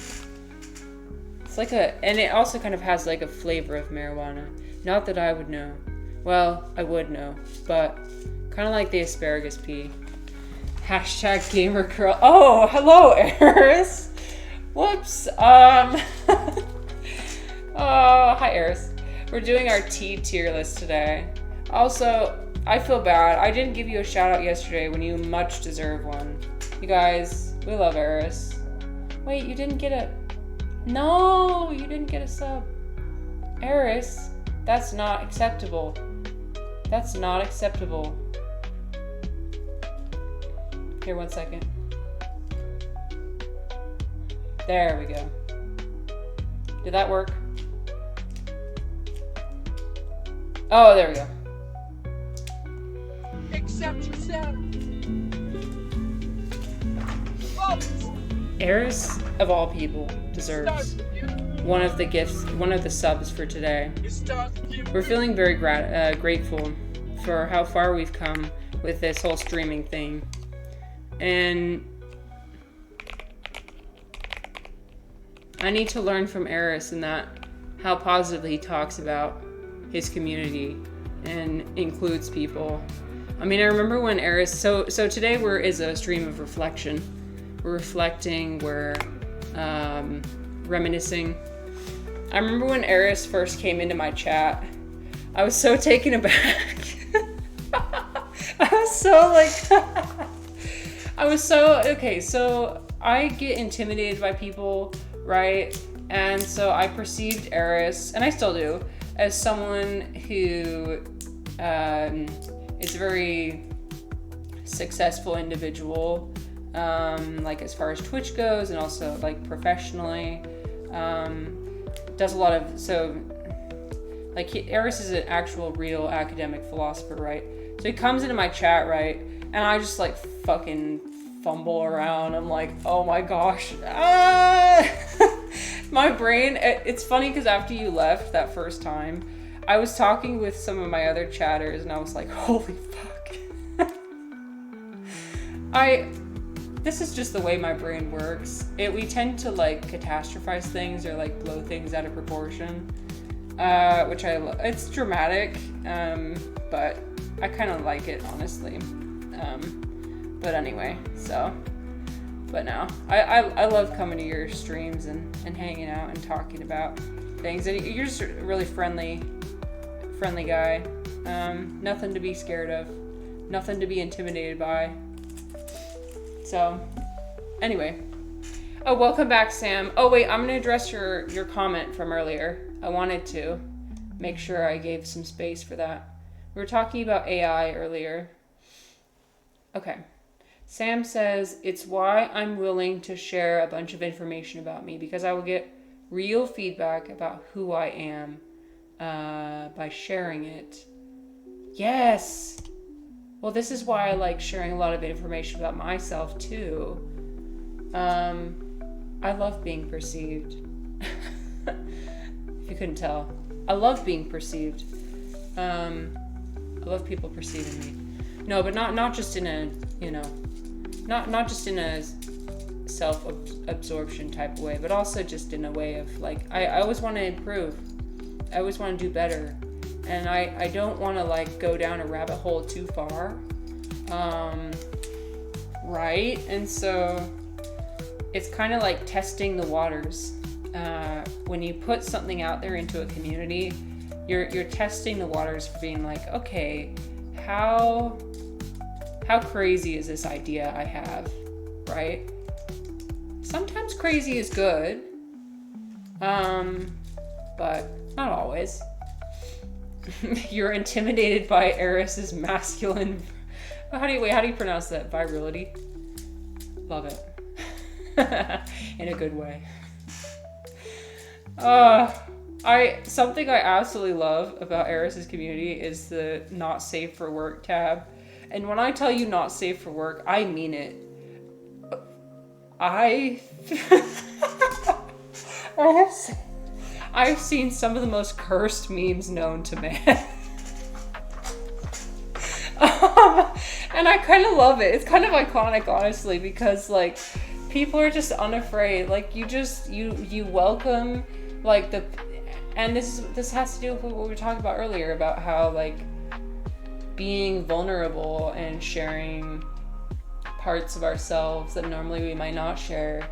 Eris does that with his not safe for work tab, where people share the most, like the craziest shit I've ever seen, for real.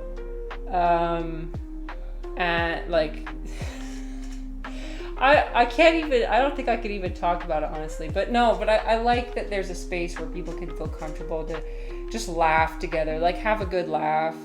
And that's kind of what humor is about, is like being vulnerable and open, and realizing we're a lot more similar than we realize. Like humans are a lot more similar than we give ourselves credit for. Some ideas you might have, some like humor you might have, you might think it's like weird or like whatever, but in the communities like that, you find that, you know, Walter White has some nice jugs in the memes today. I saw that.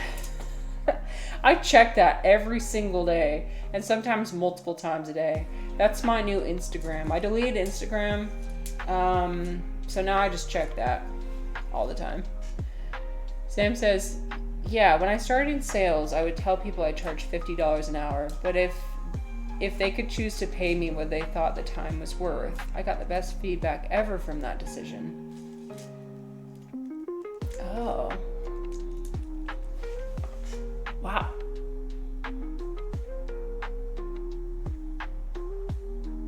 That's interesting.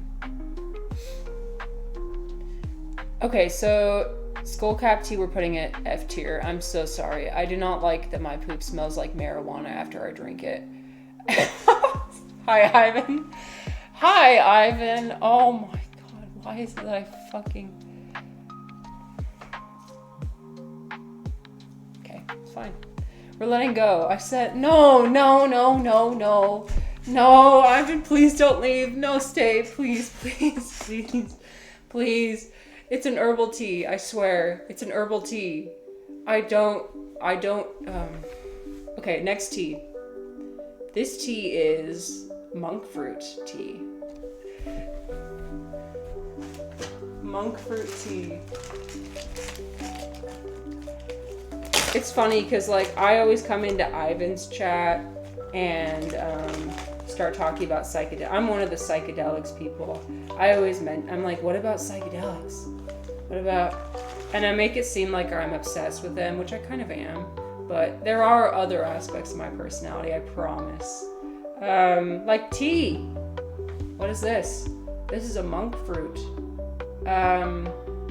So I won't open this because it's probably gonna get everywhere. It looks like a kiwi, doesn't it? So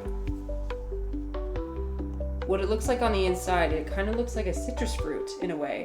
I don't know if it's citrus fruit related, but this is often used as a natural sweetener for things. It has little segments in there that you can break apart. You see how it's got like little pith around it and little segments. and it is so concentrated in the amount of sweetness that just a little tiny bit will give it sweetness. Sam says, I got to try D&T for the first time a few days ago. Ooh, I'm intimidated. That's one that I'm intimidated by, Sam. I want to know about your experience. It was not what you expected. Oh, interesting. Well, if you would like to share here, feel free, because I'm always interested to hear. Maybe at one point in my life I might try it. I like exploring. I'll try anything once. Well, maybe not cocaine. I will not try cocaine. No.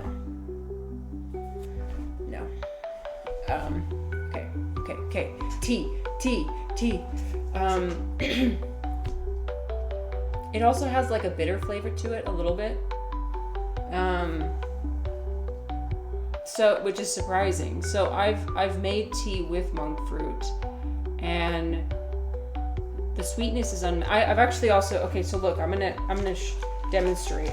We're gonna do a live taste test. So I've got the shell here, and the shell also contains the sweetness. You can eat all the parts of it.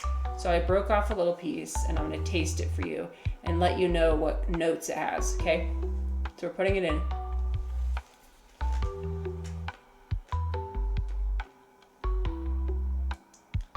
Yeah.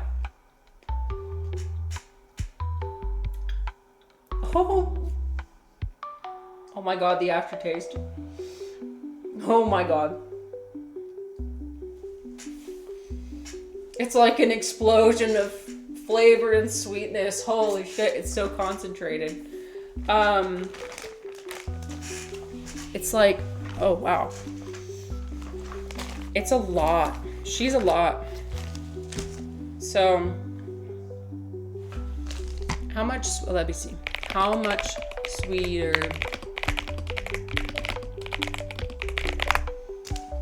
100 to 250 times sweeter than sugar. So it has so much depth to its sweetness, like a fruitiness, a bitterness, which is is again like what I was mentioning. Excuse me. I have little pieces of dried monk fruit in my throat now. Anyway, but it just like blasts your tongue with sweetness. Hello, Mr. Fish Stick. Welcome. We're doing a tea tier list today. We're talking about monk fruit in our last stream of the year. We're gonna choke on the monk fruit. Holy shit.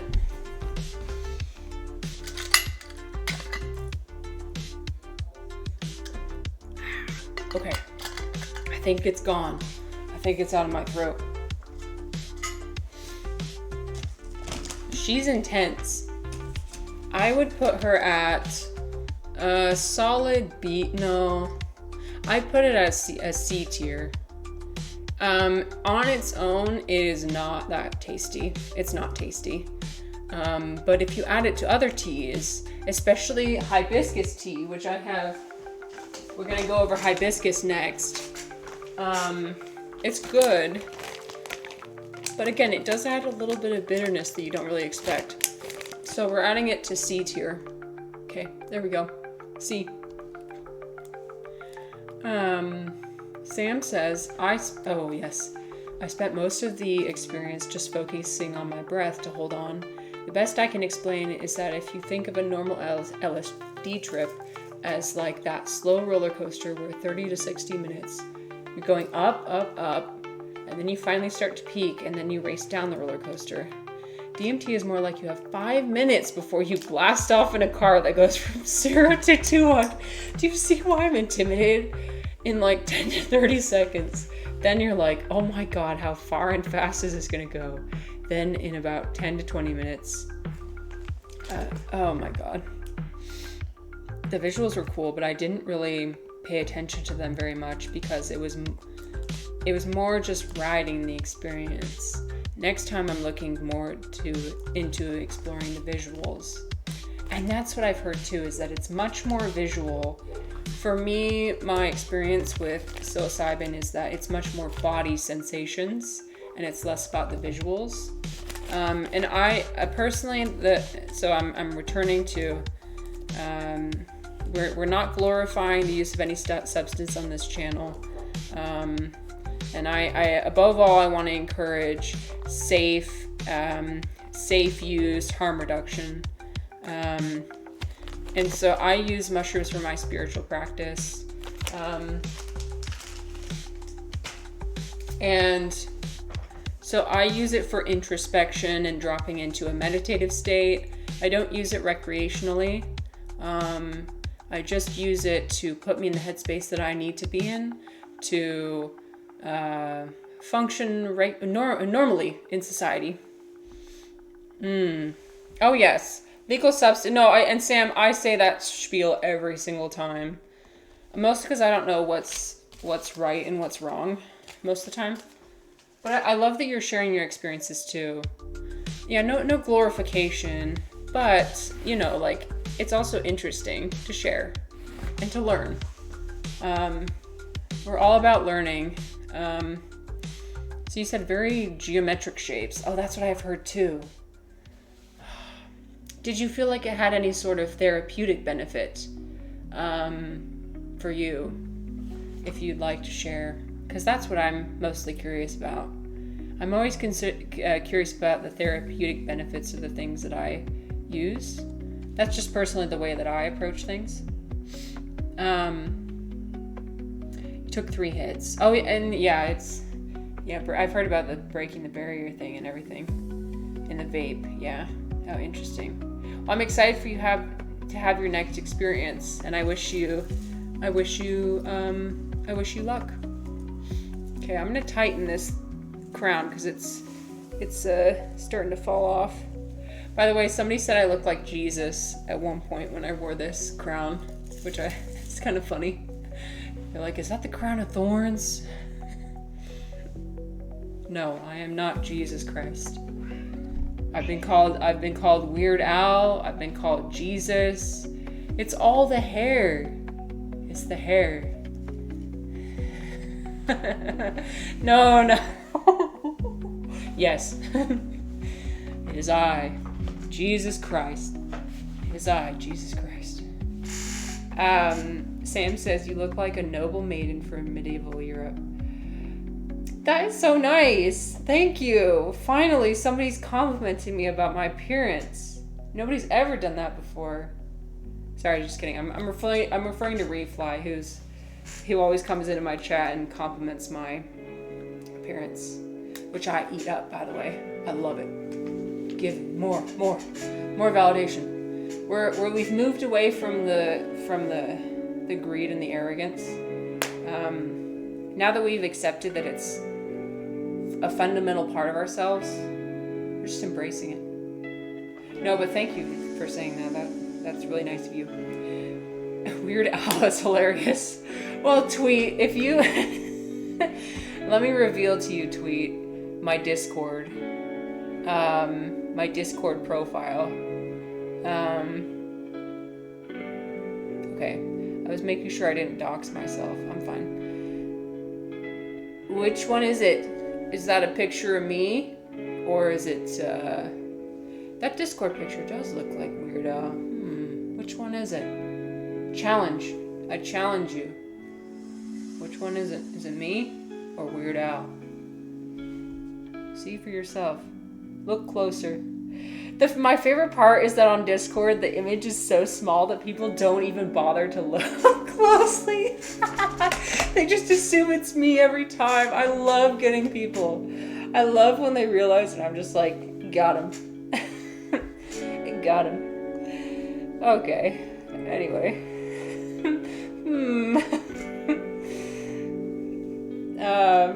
All right. Raise of hands. Who thought it was me? Be honest. I must be the Antichrist then. Oh God, my Mormon family would not be happy with that, Dom. They would, well, sometimes they might think that actually. They might have thought that in the past. Kombucha Christ. Yeah. If you didn't say anything and I saw the small pic, I would have thought it was you. And that's what I love, Mr. Fish Stick. I love that. It's all part of the experience. Oh yeah, Sam, take a gander. What do we have below the tea list? We have our Mormon food tier list, number 1 and number 2. Something I've talked about a lot on this channel is kind of overcoming a lot of the guilt from leaving the Mormon church. So I'm happy to share my experience about that at any point. Yeah, Mormon food. Yeah, this is the food that my family tends to make. So yeah, we've had a blast with that. You know what? I think I'm gonna make a channel in my Discord where I'll post all the tier lists that I've made so people who missed out can see it. Sam got rejected by your local Mormons lately. Oh no, what happened? First time I was ever told by missionaries didn't want to talk to me. No, stop. That's significant because, well, I don't want to make you feel bad, but the Mormons are notorious for being really open and like sometimes almost like letting people walk all over them. Don't take this the wrong way. What did you do, Sam? What did you do? Basically, they're specializing in Spanish-speaking folks, and I'm pretty clear that I could not be converted. Oh, okay. So it wasn't that dramatic. Oh, thank you, Tweet. Thank you so much for being here. I'm so glad you decided to stop by again today. It was so nice to meet you, and yeah, I love it when you're here. We'll see you next year. By the way, sorry guys, there's gonna be ads. Oh, except a lot of you are subscribed, so sorry. They do have special food. So if you've ever had fry sauce, that is a certified Mormon invention. Just so you know. Oh, he's in the ads. He didn't hear a word I said. That's okay, I'll say it again later. Dom says, I had a Christian streamer call me the Antichrist once. I was against the teachings of Jesus, according to him. Oh my gosh. What a thing to say to someone. That's insane. Ooh. I don't know about that. Wow. Okay guys, I'm actually going to make some more tea. So give me 2 minutes. I'm gonna pee. I've been drinking a lot of tea, so I'm just peeing it all out. So give me 2 minutes. Feel free to order something from the cafe, and I'll be right back. We'll continue with our tier list. We have so many more fun things to do. Okay. See ya in 2 minutes.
Okay, we're back.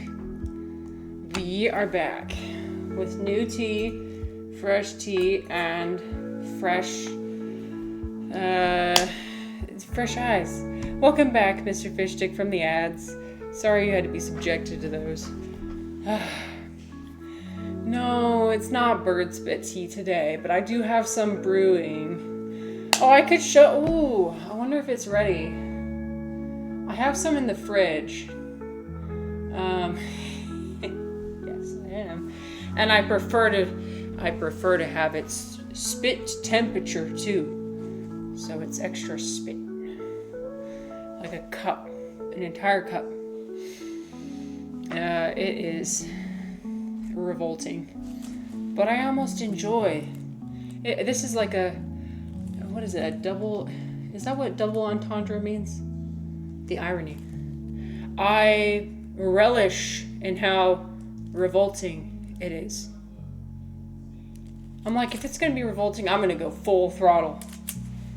You know what I mean? I'm not fucking around. Like, it was like when I did my meditation on disgust, and I keep mentioning this. It's not a big of a deal, but I shaved my legs in the bath, and I let the little hairs surround me in the bath water, and I just sat there with it. Just sat there. Disgust. Disgusting. Because personally, wet hair really disgusts me, so that's why I meditated on it. Leg hair bath tea. Oh my god, I thought I couldn't get any more cursed. Oh. What is this what is this tier list become? Oh my gosh. Sam asked, do you mind if I ask why you feel guilt about leaving the church? No, I don't mind.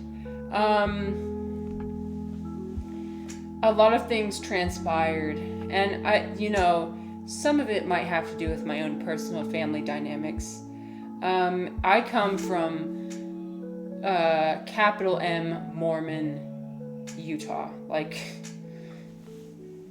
okay, so condensed, very condensed. I grew up in Cache Valley, Utah, which is mostly Mormon, and so they are like as Mormon as it gets.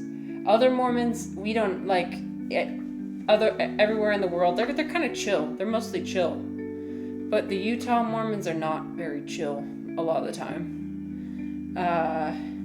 That just comes because, I mean, it's where it originated, kind of. I mean, I know it originated in Illinois with Joseph Smith, and they all migrated here as the pioneers. Trust me, I know what that's like. If any of you were here for my yap about Mormon Trek, where we became pioneers and pushed handcarts across the Utah desert, that was fun. It wasn't. It was not fun. So, sorry, getting back to our point.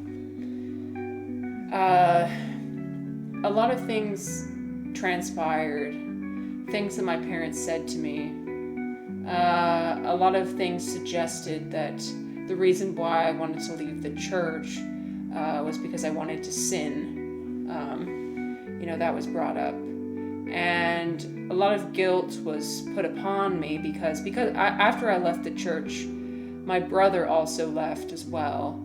And my family has been Mormon since the time of Joseph Smith, okay? If I was about to dox my last name, I almost said that. You can find my last name in the Book of Mormon. So if you want to dox me, just read the Book of Mormon. But yeah, so my brother left, and so they noticed the connection. They were like, oh, because she left, my brother left. And so the pressure was put upon me, like, oh, because of you, now we have 2 children who are not able to return to us in the celestial kingdom, which is the top tier of heaven. 3 tiers of heaven. It's the top tier. And that's devastating. That's devastating. If you really try and think about it from their perspective, like, because they believe in eternal heaven. And if you leave the church, you don't get to participate in the highest version of the eternal heaven. And so they felt very disappointed.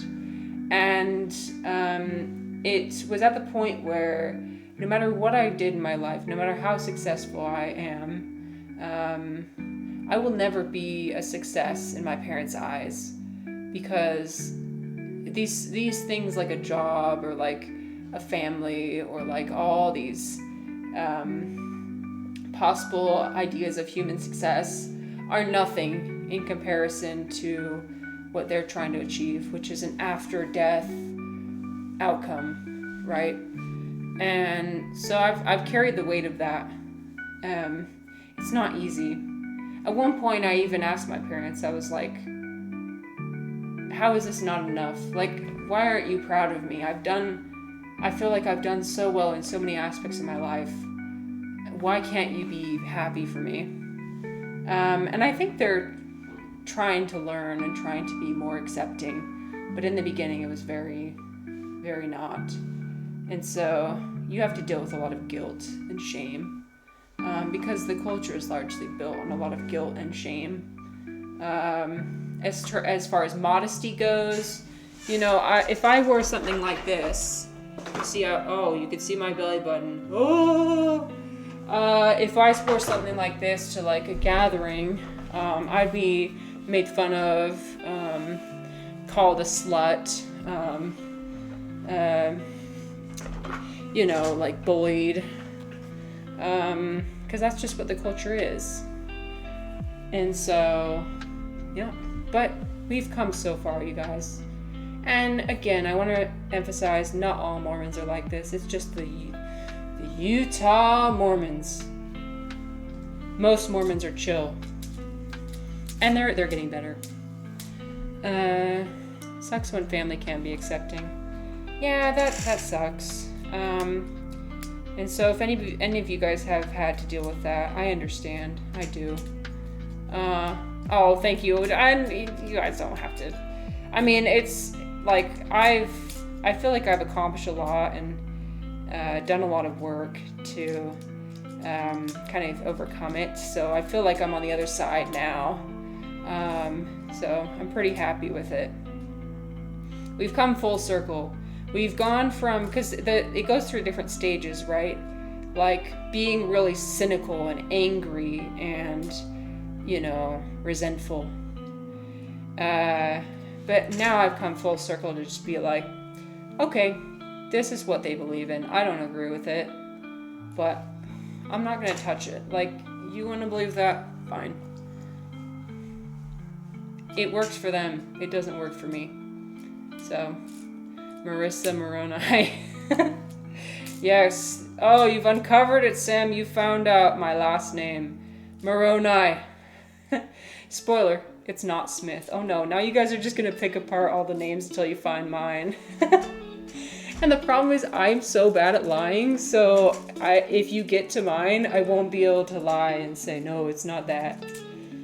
Eminem. Anyways, thanks for listening to me yap, you guys. Should we do a little... I think we should do like a little intermission. What do you think? I'm feeling an intermission to get us back on track. And then we'll do some more of the tier list. Okay. So, I'm going to make my... Oh shit, that's my chat, not me. I'm going to disappear. And then I'm going to come back. Oh, please hold. Okay. There. We make ourselves really big. Because you know what time it is? It's time for something special. It's time for yoga. It's time for yoga, and it's also time to embrace our favorite song of 2025. So I won't be doing any talking for about, let's see, how long is this song for? About 3 to 4 minutes. So please enjoy the little reset, and then I'll get back to answering the chat when we're done. Okay, I'm gonna set up the... Okay, we got our yoga set up. And make sure it's all, make sure the parameters are good. Oops. There we go. Yoga time. So again, I'm going to turn off my mic because I don't want to be breathing really heavily. And I also want you all to enjoy the music. So, yoga time.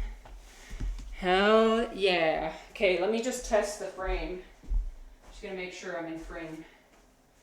And we're going to take off our flower crown. And my camera setup is not the same as it normally is because, it's, we are about as much in frame as we're going to be able to get, aren't we? Oh, okay, I know. I'm going to bring the camera back. Bring it back. Just back a little bit. Hello. Okay. Just back up slightly so that we can get a more comprehensive, yoga time. Okay, that's as good as it's gonna get. Well, feel free to do some stretching with me if you still need to work out. Feel free to do some yoga alongside. I welcome it. Okay, here we go. Favorite song of 2025. It's by Skin Shape. I'll type it in the chat. Skin Shape. Inside. Oh, you love Skin Shape? I love Skin Shape. Oh my god. And this is I'm not a yoga expert. I just kind of do whatever I want. So, okay, here we go.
Oh, I love how I still had the mic on.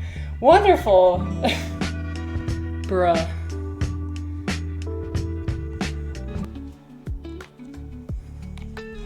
Anyways. Hi. You could tell I got a little bit of performance anxiety because I started losing my balance. It happens. Performance anxiety. Ah. Anyway, that's okay because we brush it off. We brush it off and we move on.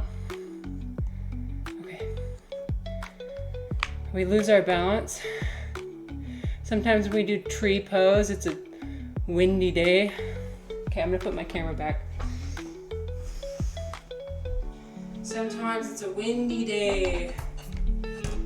And sometimes we realize that we're broadcasting ourselves in a way that is not, not used to. That's okay. We're all about overcoming performance anxiety. So I'm very happy with how far I've come in that regard. I never imagined I'd be able to do something like that on camera. So here we are. Let's hope she does not snap her spine in half during the last stream of the year. No, luckily I didn't do any poses like that. But that would be tragic. I almost fell over like multiple times, so love that. Ivan, collab yoga stream when? You could do those moves once. Wait, you've done yoga before? It's awesome. You guys, I keep learning so much new lore about Ivan, and it's so fascinating.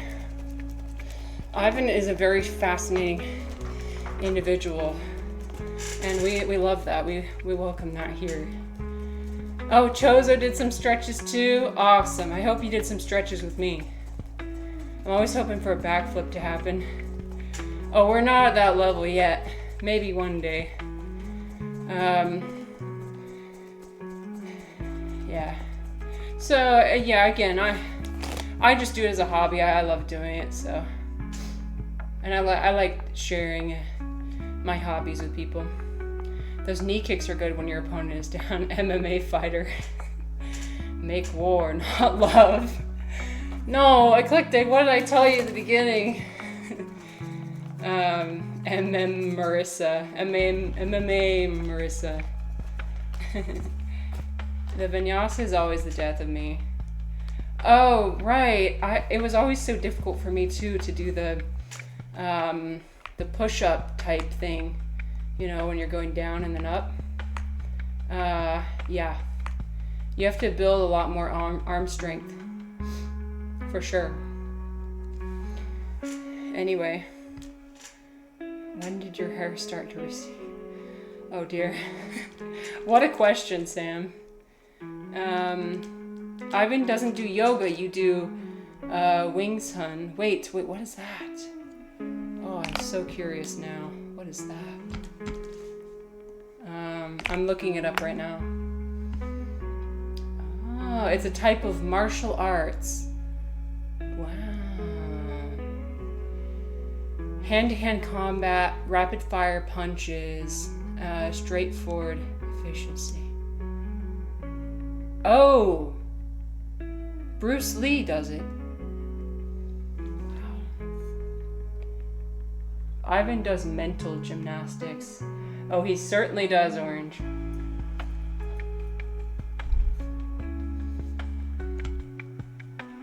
Oh my god, I just fucking burnt my tongue. You guys, I just burnt my tongue so bad.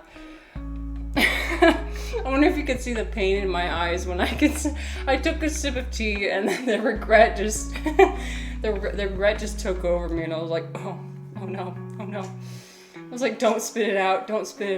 I wanted to spit it out, but I didn't. It was more of an implosion than a recession. Oh no. 2026 is year of the backflip. Okay, maybe I will. Well, I do like talking about setting realistic goals. And speaking of goals, here I've got a little of my sticky notes. I think this is the great time for it. So I compiled it into successes and non-successes. So I know that the whole New Year's thing is it can be a little bit performative, right? But I like looking back at what I've accomplished and also what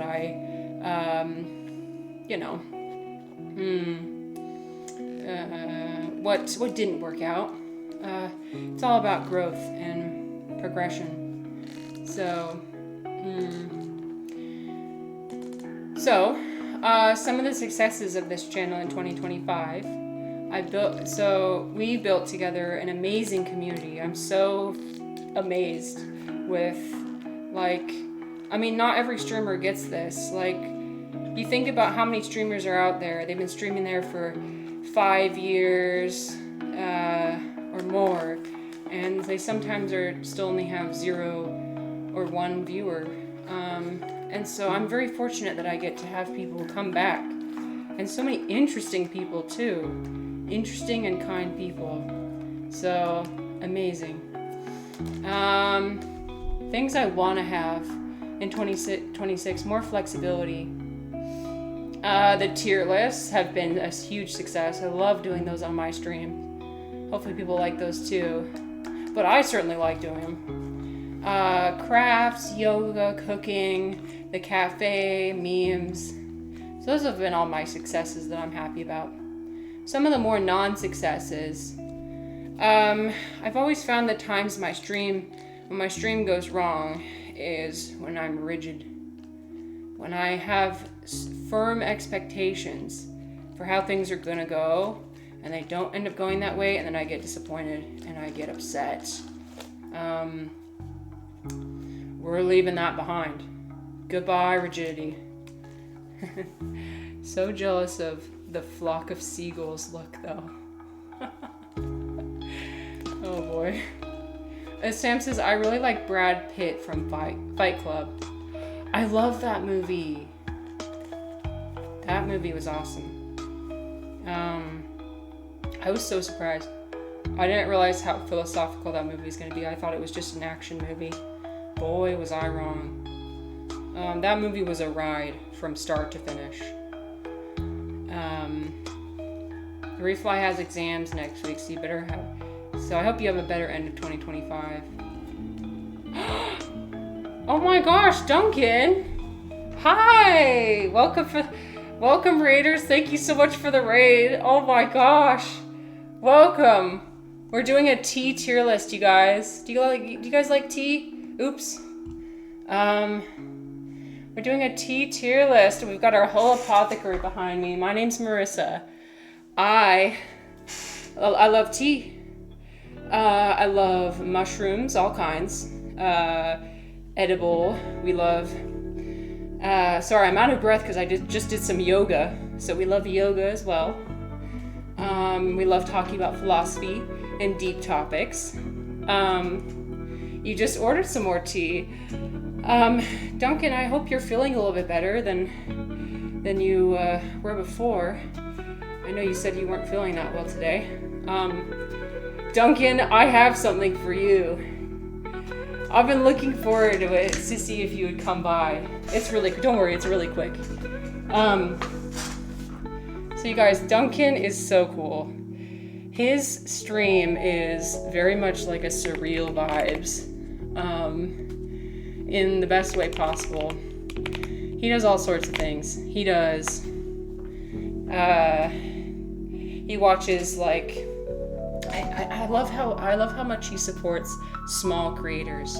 We had discussions about small creators, and he likes going to people who have 0 or 1 subscriber and going and appreciating them.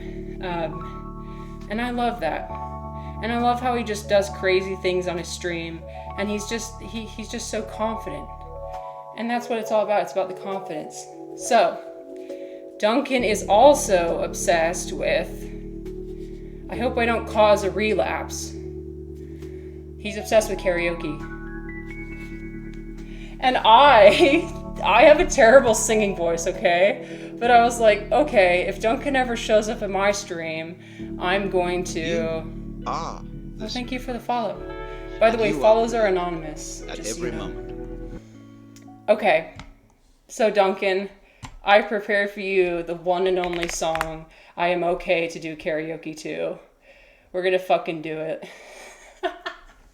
You give me the confidence. You gave me the confidence to be able to do it. So I'm super into Chinese culture. If you can't notice by my art behind me in my little pot, I love Chinese culture. I've been to China many times. And so the song I have...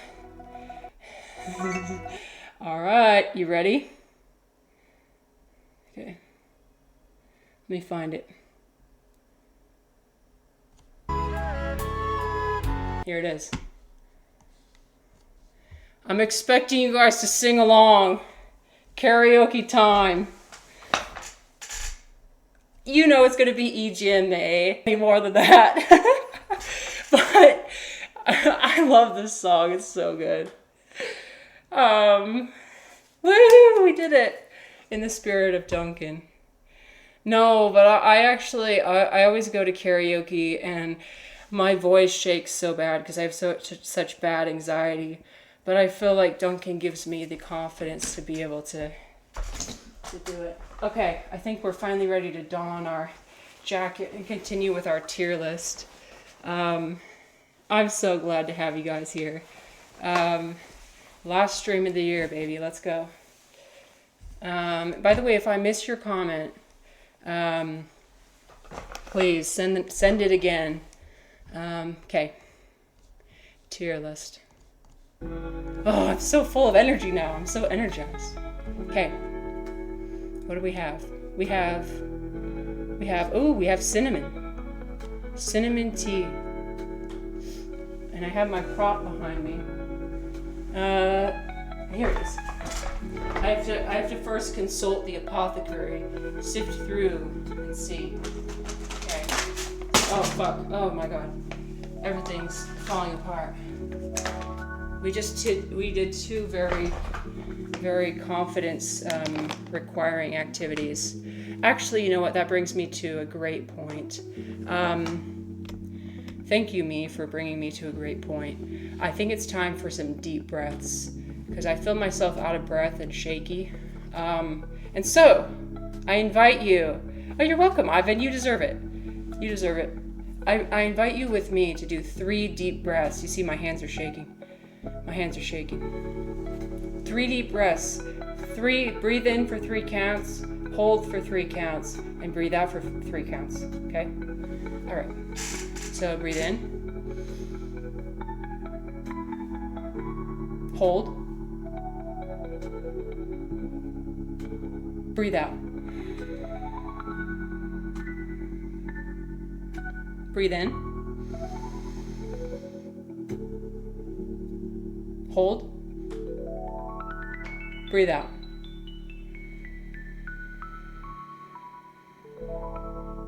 Breathe in. Hold. Breathe out.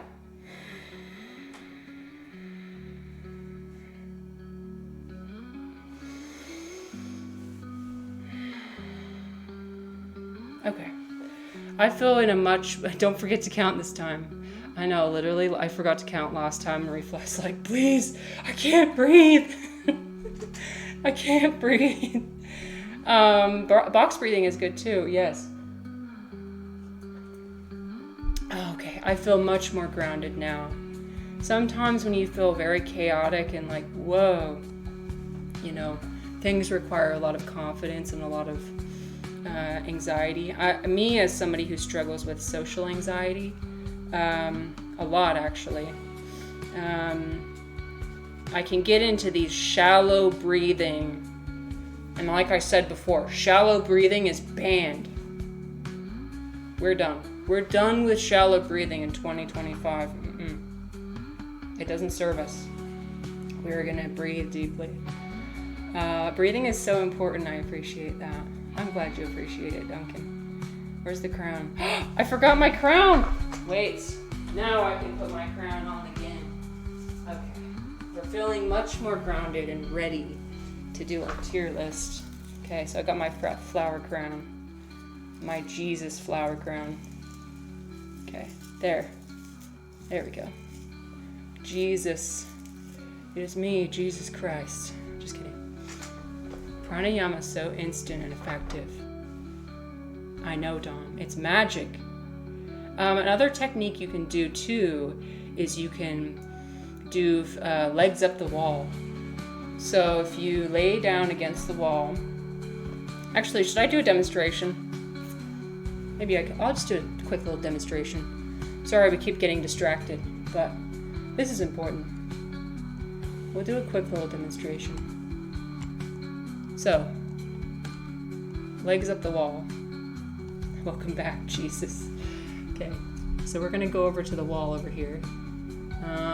Let's choose, we can just do this wall. There's my, like, shoes and shit. And we'll do it next to Toby. Okay, so look at this. So you lay down against the wall, right? I'm gonna move my stuff out of the way. So you wanna make sure your butt is right on the wall. So what you do is you get as close to the wall as you can before you lift your legs up. So I'll go to the side, and then I'll lay my back down. And sometimes I'll shift a little bit. She's like, what are you doing? And then I'll do my legs around like this and do my legs up the wall. And this is really good for stimulating the parasympathetic nervous system to help you calm down. It's that rest and digest.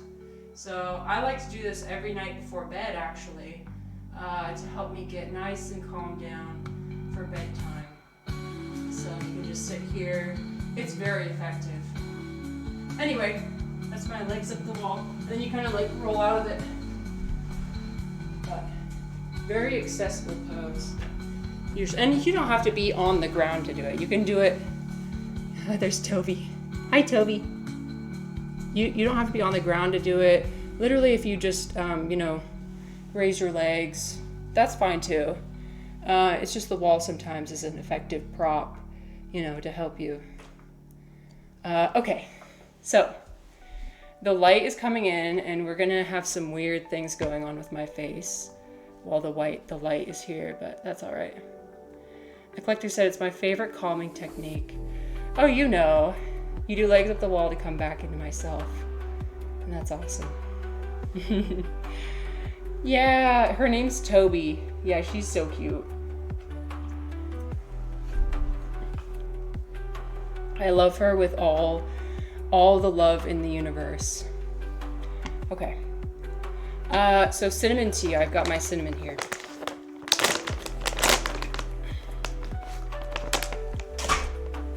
So we have our cinnamon. You see this? You see how this looks a little bit different than the cinnamon. The cinnamon that you would buy from the grocery store. Okay, that's because this is Ceylon cinnamon. So the stuff you get from the grocery store is called cassia cinnamon. And I like using Ceylon cinnamon, which has a lot more of these little, like little folds in it. The cassia cinnamon will have like one big fold and that's it. Ceylon has a much more milder flavor to it, and that's cool. The main reason that draws me to this though is because I like to consume a lot of cinnamon, okay? And something to be aware of is that cassia cinnamon you get from the grocery store, in small amounts, in regular amounts, it's fine. But in large amounts, you want to be a little bit careful because it can have some contamination from heavy metals. And so, but this Ceylon cinnamon is less likely. Duncan just ordered some cherry blossom green tea. That sounds phenomenal. Oh, I've never had like a cherry blossom tea before, but now I gotta get me some of that. That would probably be an S tier for me. Anyway, so you can actually just boil this in water for like, I don't know, I'd say like 10 minutes or so to release the flavor, and it's got a sweet flavor to it. I think that they're cinnamaldehyde? No, I'm looking this up. Cinnamon, what makes sweet? Eugenol? No, it's like cinnamon something.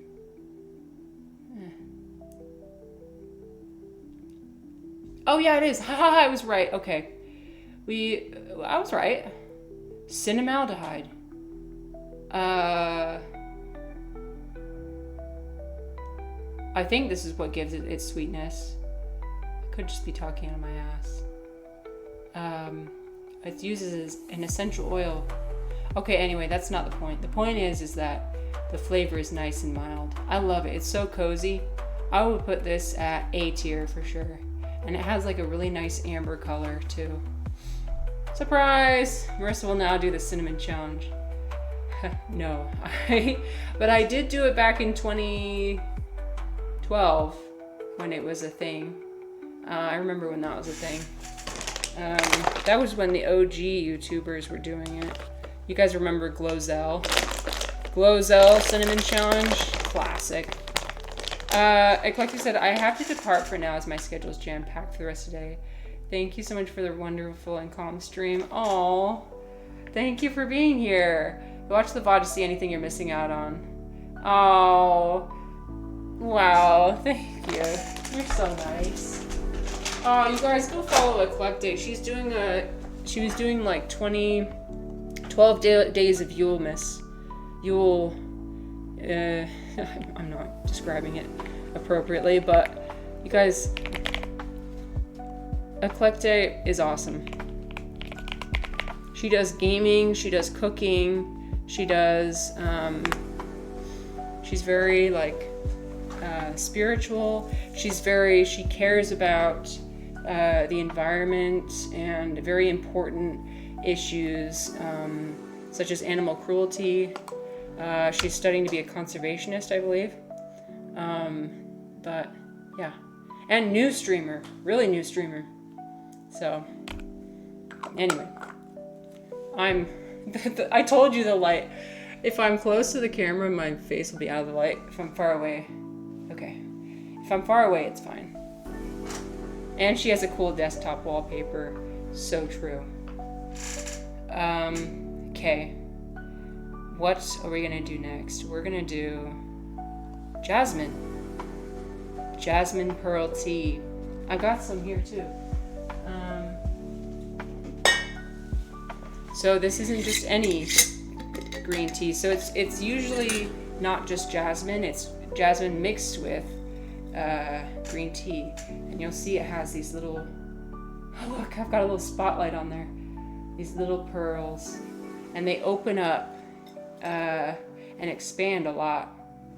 So it's like a little pea of tea. So good. I love the flavor of jasmine. It's very fragrant. It's very floral. Yeah, I know, the flowers smell like flowers. I can't come up with a different descriptor for it, but this is a classic. I'd put it at B tier. I mean, it's the only reason I love all these teas, right? So I have to do some categorization. That's the only reason why I'm putting it B tier. It's just like a nice solid tea.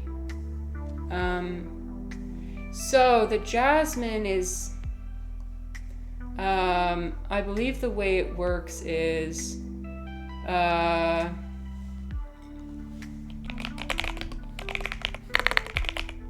just gonna look it up. I think that the white, okay.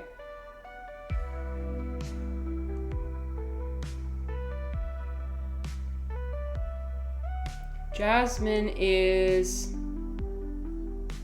the long stem-like parts of the plant with buds on them. And usually it's incorporated with green tea. So jasmine is a flower, right? You could find, oh, Princess Jasmine. No, not that. The flower. Here. But the jasmine pearls. Let me find a Wikipedia article. Wikipedia, please. Made with green tea picked early in the spring and rolled into a pearl shape, then stored. I'd have to look more in how it's made. Because it seems like it's... If anybody's an expert on jasmine, let me know. But anyway, it's good. I like it. Okay. What are we gonna do next? Let's do... Oh no. Okay, here we go. Here we go. We have some... What, pray tell, is this? This is a special kind of Chinese tea ball. So they do it in a little mandarin orange, dried mandarin orange. And they put, and I don't exactly know what it is that they put in here, but my mother-in-law gave it to me for when I have a cold. It's supposed to be good for like sore throat. And it's like a special throat tea, special herb for it. But I know, right? And it's got the little cap on it. So here, I'm gonna peel off the paper, and we're gonna, okay, 1 second. Peel off the paper. And you just plop it into your teapot, and you make some tea, and it really soothes your throat. So like, you know, who needs a cough drop when you have this? It helps you clear out a lot of the mucus. So it's so cute. Okay, look at this. It's like a little hat. It's the little top of the mandarin orange. They keep it on there. And then the tea itself on the inside, it has like a very minty aroma to it. Sometimes they put like pu'er tea in. So this might be some pu'er tea, which is like a red tea, kind of similar to black tea. They'll put that in there. They'll put some other herbs in there. I'm guessing like some sort of a mint, maybe like spearmint. But again, this is a little bit more, I would say, sour. So the flavor, I'm gonna be honest with you, the flavor is not the best.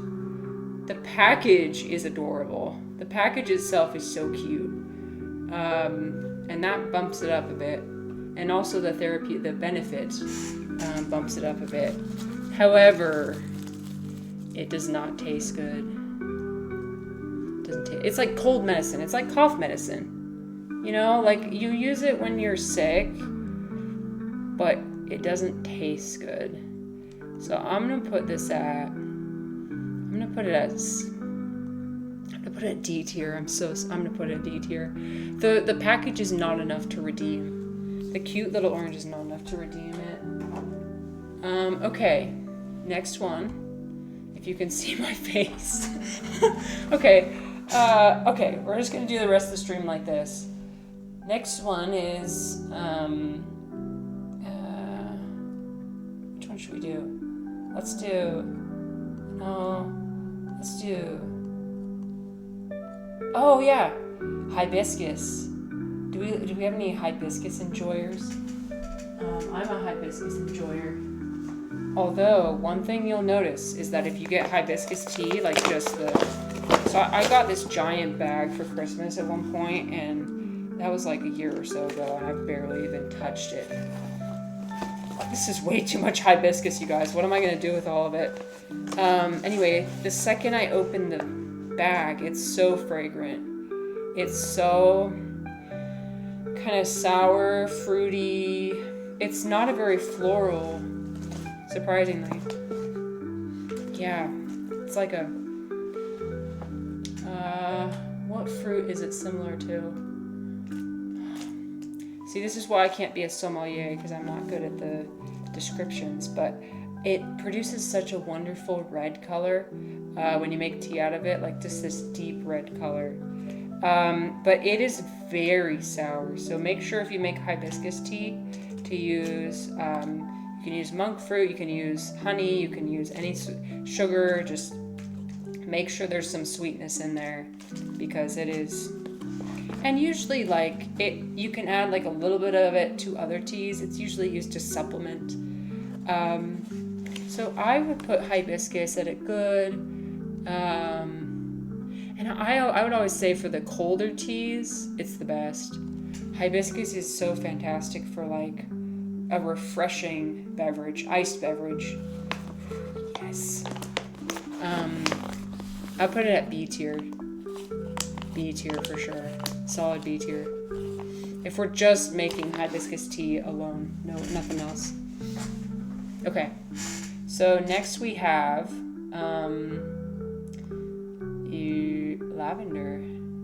lavender tea. So I got some lavender right here. This is lavender from my garden, actually. You guys grow anything? I love growing things. I mean, no. Okay, back up. I'm not a gardener. But what I love is that I grew this and I get to enjoy it in a tea. I love being able to say, oh my god, I made this. And then you drink it. So, lavender, so fragrant.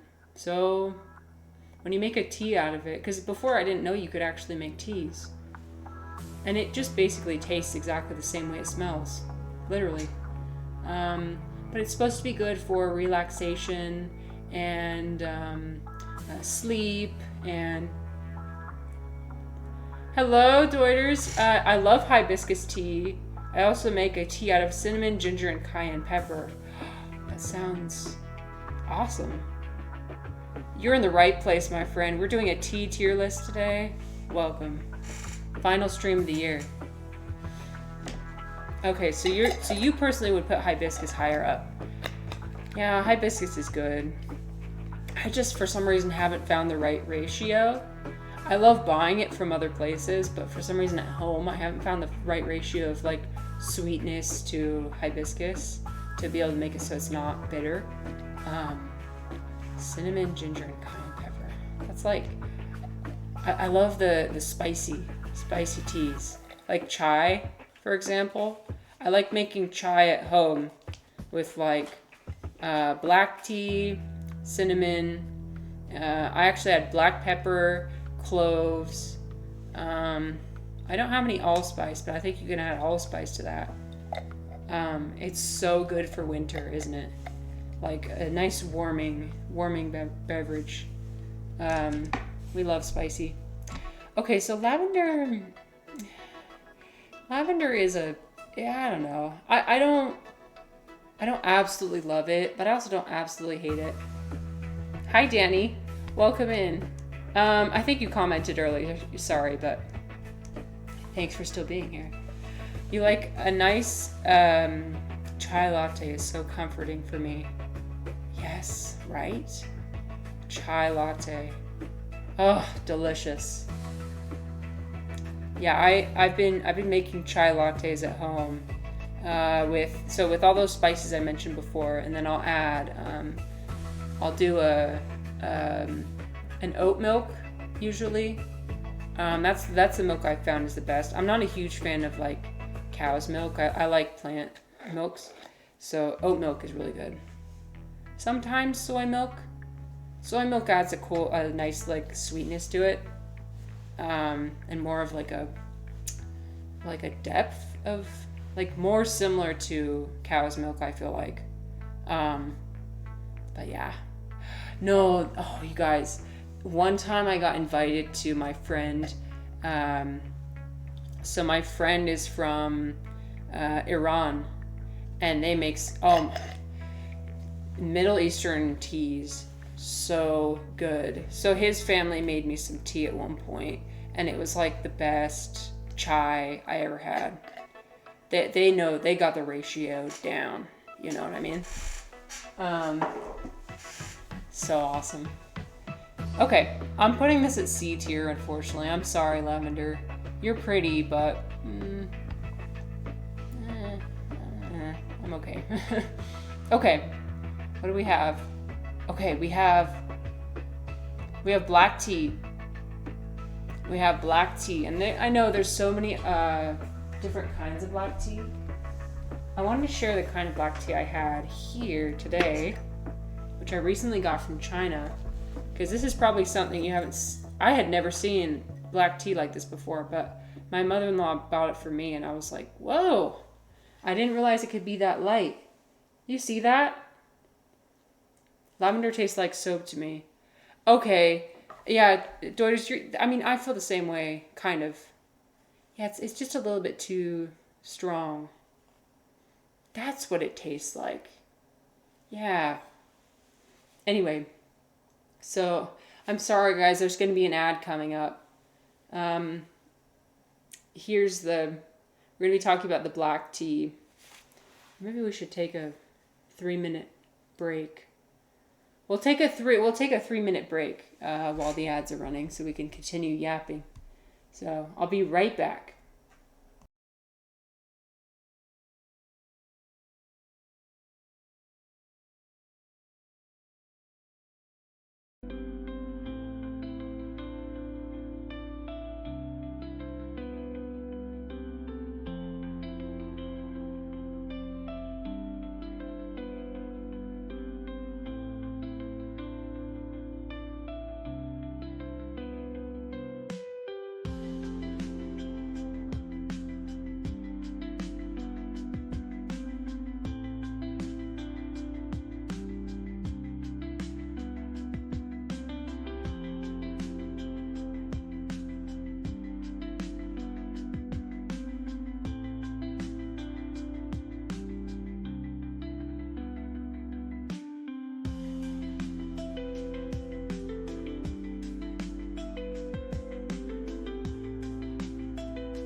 All right, we're back.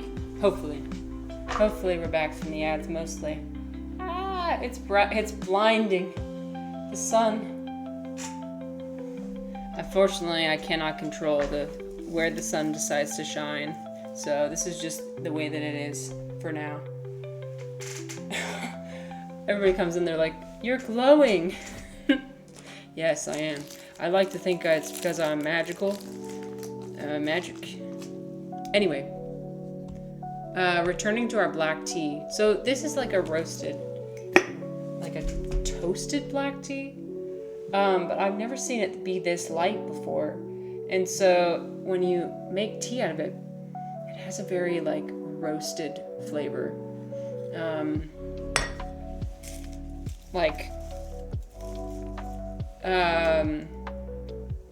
What's the opposite of bitter? Not sweet, but like, it's almost like wheat, like bread. Does that sound delicious? It kind of does to me. But you know what I mean? You know what I'm talking about? Kind of like a caramel flavor. Anyway, black tea hadn't always been my favorite because of the bitterness. But I realized it was just because I was drinking low quality black tea. That's why I was encountering bitterness. If you drink like higher quality black tea, I'm gonna put it at A tier. Yeah, I really like black tea now these days. Okay, so we got 3 more, you guys. We got 3 more. Okay. Ooh, what is this? These are goji berries. You guys heard of goji berries before? They were pretty well known in China, but they're not as well known in, you know, Western cultures. I don't have any red goji berries, but I do have some black ones. So look at this. Just like these little berries. They're supposed to be good for, so if you are into traditional Chinese medicine, they're good for fortifying qi. So qi you can consider as like the force, energy. Pure goji berry tea, instant F tier. Yeah, Refly, I was gonna say, the flavor of it is not too good. The flavor of it is not good. It's not tasty, but it is good for like medicinal properties and like herbal properties. So and it's kind of mushy. So my mother-in-law likes to eat them. You can eat them too. You have to soak them usually first because you get them dried. You soak them and they're like these little shriveled raisin type things. You can eat them like raisins. They're sweet. They're kind of like just neutral tasting. Not super fruity. So I would put, considering the health benefits, but also considering like the taste, I would put it at a solid C tier. It's not great. It's not bad. It's just C. Danny asked, what are your thoughts on loose leaf versus bags? Are bags just for newbies? I'm glad, Danny, I'm glad you weren't here for the first 20 minutes of my stream because I was being a snob. I'm a little bit of a tea snob. So we have tea bags in general at F tier. It's not anything against anybody. I just personally don't like tea out of tea bags. But I get it. Like in a pinch, you just need some tea. You want some tea. And there could be some good tea bags. But like, personally I prefer like the loose leaf. The quality, like the amount of times you can re-steep it over and over. You can't really do that with tea bags, I feel like. You can only steep it once. I like the, you know, that's why I like loose leaf mostly. And also the flavor tends to be less bitter. You'll notice if you make the switch from tea bags to like loose leaf, it's gonna be less bitter of a taste. But we do not judge tea bag enjoyers. I enjoy myself a good tea bag every now and again. And you could find some really good teas. You're not a huge tea person, but this stream is making me want to try in the new year. That makes me so happy to hear that, Danny. I love that. If I can share my love for tea with others and help them enjoy tea too. Oh, amazing. I hope you do try it.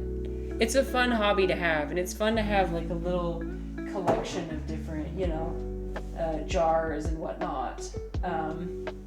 So it's fun to like just explore, because it's like wine. If you guys like wine, I did a wine tier list. I'm just somebody who likes to, you know, savor things and like the little subtle nuances in the teas. And so with wine, right, you can have white wine, but like impossible numbers of different types of white wine, right, and different characteristics and different flavor profiles. The same thing with tea, really. Like if it's roasted, if it's fermented, if it's prepared a certain way, if it's the young tea leaves versus the old tea leaves, very different.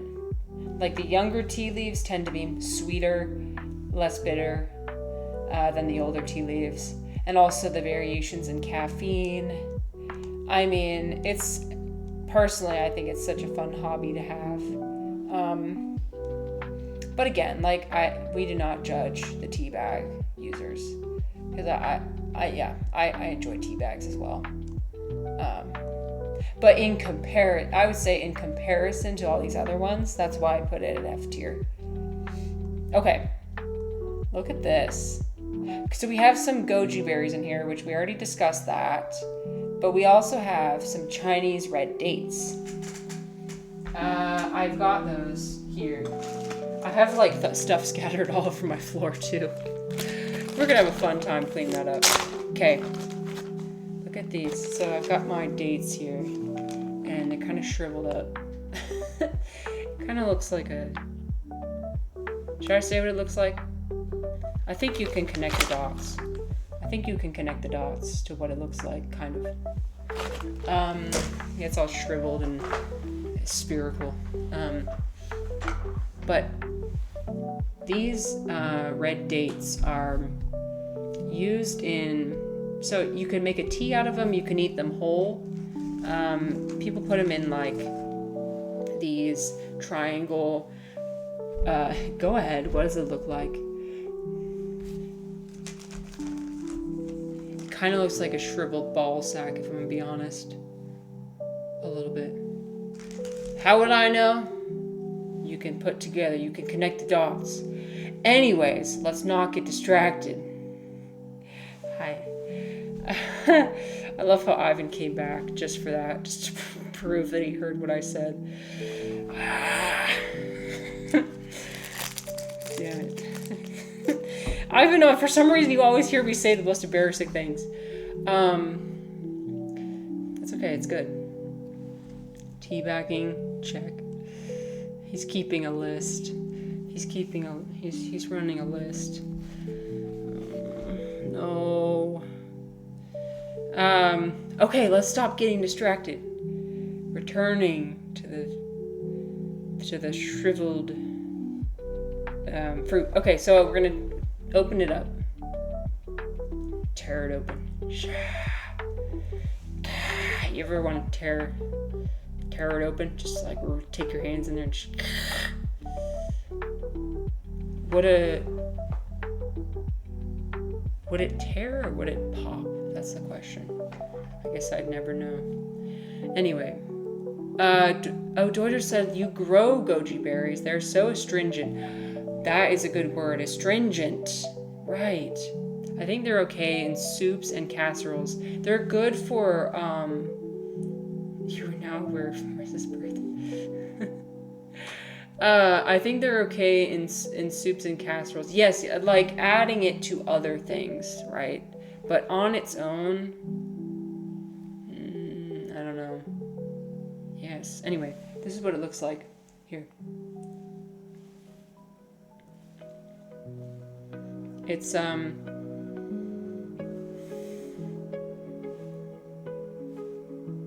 kind of smells fermented a little bit in a way. It's like sweet, but sickly sweet. And the texture of it is kind of like, it's almost like gummy. It's like gummy and like caramely, but also soft a little bit. So it's like soft and fluffy at first, but if you press down on it, it's gummy. You can eat it as is, or make tea out of it. It's got some good medicinal properties to it, I believe. Thank you for lurking.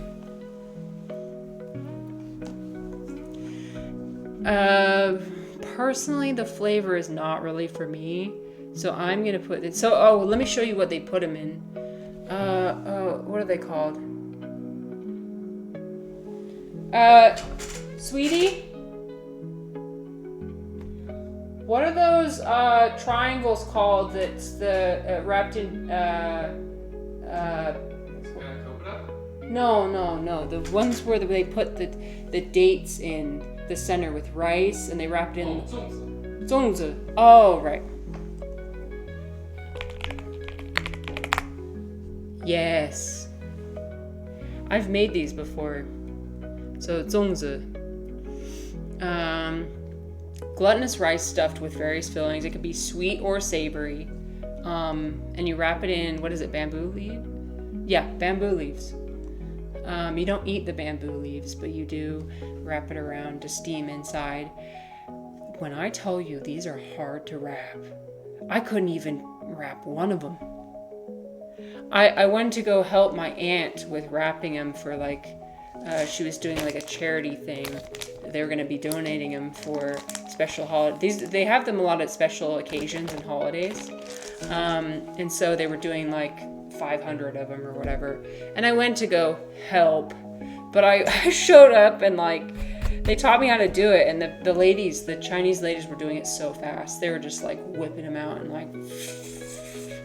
And so I tried doing it, and it's so much harder than it looks. You gotta have the right technique. Because the bamboo leaf itself is, you see how it's flat like this? It tears really easily. Sweetie contains the word tea. S tier confirmed, exactly. S tier confirmed. And that's hard, right? But then tying the string around it too, you have to make sure it ties around all the outside. You see how it's around the bottom and the sides? That part is challenging too. So I kept trying and failing and trying, and it kept coming unraveled. This is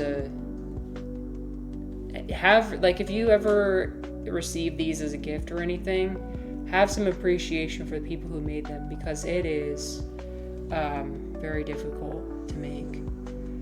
I was very humbled that day. Because it looks easy, right? No. Absolutely not. So, okay. I'm going to put this, unfortunately... Oh, a lot of C tier teas. Ooh. I might actually...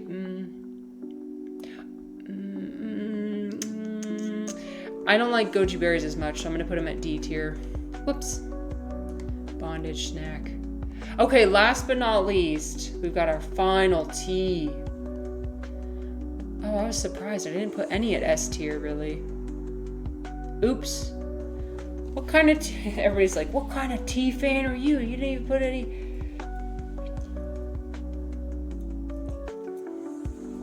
No, I reserve the S tier for the best of the best. The best of the best. So that's why. I'm just being descriptive. Okay, this is lemon balm tea. Have you guys had lemon balm tea before? Honest, yeah, that's what we are. We're honest. It's all about that honesty. So, I have lemon tea here, lemon balm. So don't get confused. I thought it was going to taste like lemons. Boy, was I wrong. So this one says, when life gives you lemons, turn to calming and uplifting lemon balm. Lemon balm's delicate flavor has been known to soothe the mind and spirit and soften skin. It also relaxes the nervous system. Again, I'm not an herbalist, but that's just, so do your own research. But that's what the bag says. Okay, I put this in my tea. I put this in with the water, expecting it to taste like lemon.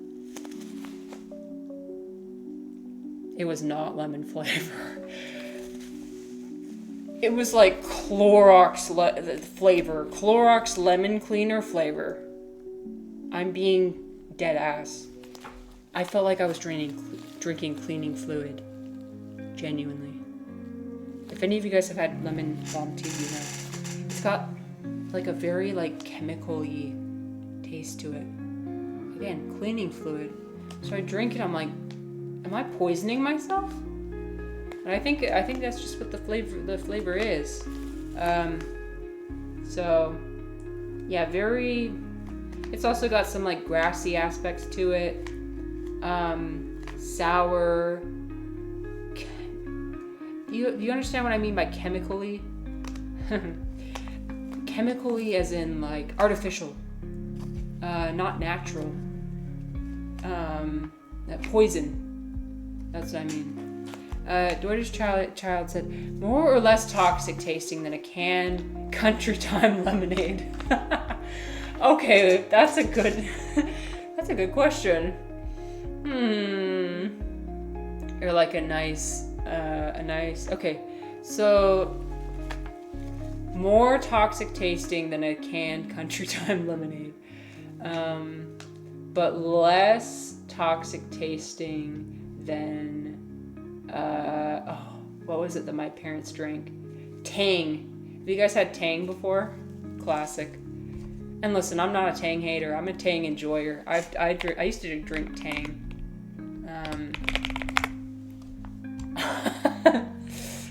Yeah. Yep. Tang. Chemical orange flavor. What is Tang? And there's like all these articles like, is Tang actually, what is it made out of? What is it? Orange. Oh, this is so good. Orange said that Tang was a staple in your house as a kid. That's perfect. Is that why your name is Orange? Just kidding. But that's a cute little connection. I love Tang. But also, a little bit artificial. Ivan said, I got some limoncello in Venice. Oh, because I was thinking you were saying limoncello, but there's two different types. There's limoncello and limoncello. Is it similar to limoncello? Oh, you were excited to try it, but it kind of tastes like alcoholic liquid soap. No. Not that I drink. It's like, not that I have experience. Wait a minute, how do you know what liquid soap tastes like? Did you guys ever get your mouth washed out with soap as a kid? I have never, but I know my cousins did. And I always thought that was kind of a cruel and unusual punishment.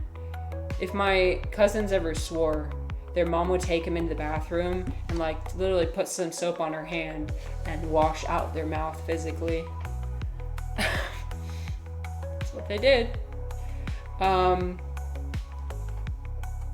You still have the bottle. Oh, you still have the bottle. Saved it. Limonoro. Oh, okay.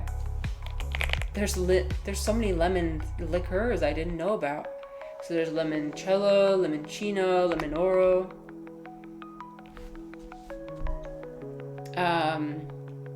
Orange. Parents actually did that. Oh, absolutely. Well, it's especially important in, and I'm not saying Mormons do this, but I know that it's especially important in Mormon culture to not swear. We have, they have, I still Freudian slip, say we. They don't allow themselves to use any bad language. And so it's very, I've never heard my mom say any swear worse than damn. And even then it was like, whoa, mom swore. Whoa, she said damn. Maybe I should do a swear tier list. Swearing tier list. At one point in college I did a swearing linguistics class. I learned about the linguistics of swearing. So it's kind of, so Ivan, you said it's kind of milky. That's interesting. Look at this. Oh, here we go. Maybe this is a little, I can see kind of a little bit of a cloudiness. That image is so, oh. Okay, come on. All the images are not very in focus, but I see how it's like a little bit opaque. To be fair, you hardly drink alcohol, never acquired the taste for it. I think that's a good thing, Ivan. I think that's a good thing. Yeah. You're not missing out on too much. I personally like alcohol. I enjoy some wine. I'm not an enjoyer of any hard liquor, really. I feel like those days are behind me. I'm just not. But I like a good glass of wine. Everything in moderation, right? Orange said, nope, I was eating an orange when Twitch asked me for a username. I love how it's just like in the moment. That's awesome. Refly has never heard of Tang. Oh, it's special, alright. Okay. So, we're gonna put Lemon Balm at F tier, unfortunately. She's going there. That's like the worst tea I've ever had. I like lemon flavor, but this is not lemon flavor. You guys, we did it! We did the tier list. Okay, here. Yes! Yes! Oh, this is awesome. Thank you guys for helping me with the tier list. I hope it was enjoyable for you. It certainly was enjoyable for me. Let us start to conclude the stream with a couple more memes, shall we? We've got a couple more memes, and then we'll finish off. We'll find somebody to raid. But damn, this has been a good one. This has been a good one, and it's all because of you. Okay. Okay, Ivan. I think Ivan pulls memes from the same place I pull memes. So you might have seen this already, Ivan, but here we go.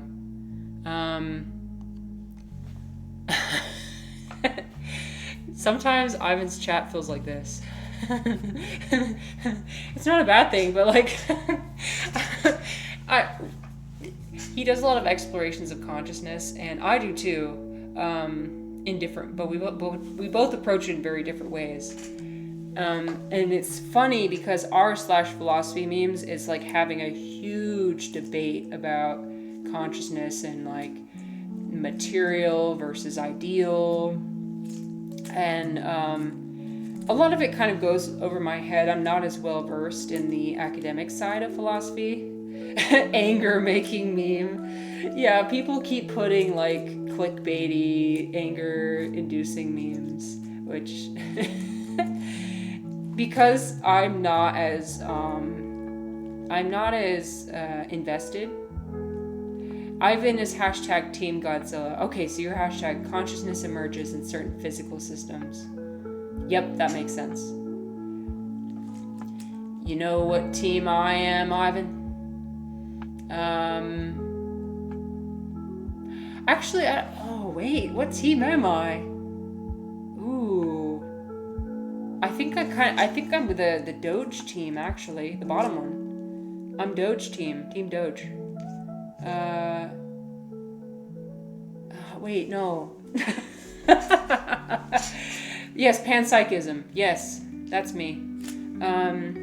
Especially because I tend to attach myself to Hindu philosophy. So, you know, the idea that there's one fundamental underlying consciousness. And again, sorry, panpsychism is wrong. Yeah, okay. Well, too bad, Ivan. You came to the wrong chat because I do not argue. I'll just be like, okay, then I'll move on to the next thing. Oh, you might mean idealism. I mean, okay, so what I mean is, okay, I'm gonna crack my knuckles. Okay, you ready for this? What I mean is,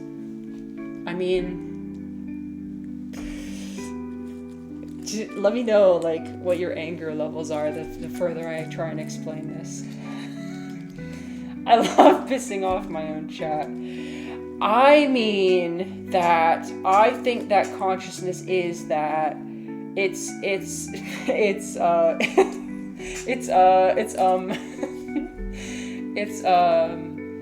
no, like there's one underlying consciousness, and depending on the capabilities of different beings. So for example, my cat, my beautiful little angel over there, she does not have the same capacity as I do. Unfortunately, if you've seen a picture of a cat brain, it's a little smooth brain. Smooth brain. I'm sorry, I didn't mean it. You're not a smooth brain. I'm so sorry. You are so smart. And oh, I love you. I'm so sorry I woke you up. I'm so sorry. Okay, go back to sleep. No, but like I see it as the thing that breathes life into everything. That is shared. And then we are like the algorithms, if you will, that get breathed. Because when I've thought about where my own thoughts and emotions and everything arise, I don't know exactly where they're arising from. And I know that when I introduce my ideas, you tend to push back a little bit on them. And I'm not like saying that in a critical way. I'm saying that I like how you're trying to help me expand my perceptions. That's the whole point of why we talk about it, right? And so it feels to me like something that comes into me, and then just because I have the mental, like the neurological structure and the that's why it becomes me, I guess, if that makes sense. Someday the mycelium will explain the truth about reality to us. Once we figure out its language. I think you're right, Orange. You're onto something. The mycelium will reveal all. It'll tell us the answer. Okay. I like pizza. I like the taste of pizza. I like how pizza feels to eat. I like the subjective experience of pizza. I like the qualia of pizza. And finally, you ready for the climax? The pizza itself is irrelevant. The pizza itself is irrelevant. What? You're concerned about pizza? Ivan said, because you cannot introspect on how your own thoughts came to your attention. I think that's part of it.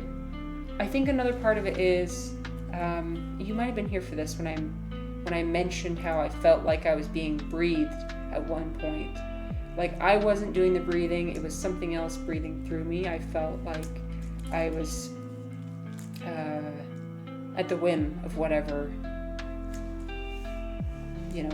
was flowing through me at that time.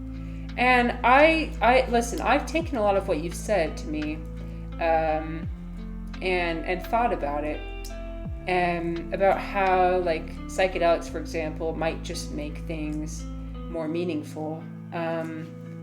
Not introduce new things, not introduce newness. And I appreciate you saying that, because I have kind of felt like that. In my explorations, I keep looking for what all these new age people keep telling me about, how they have spiritual experiences and they see spirit guides, and they see other things outside of themselves that came from outside of themselves.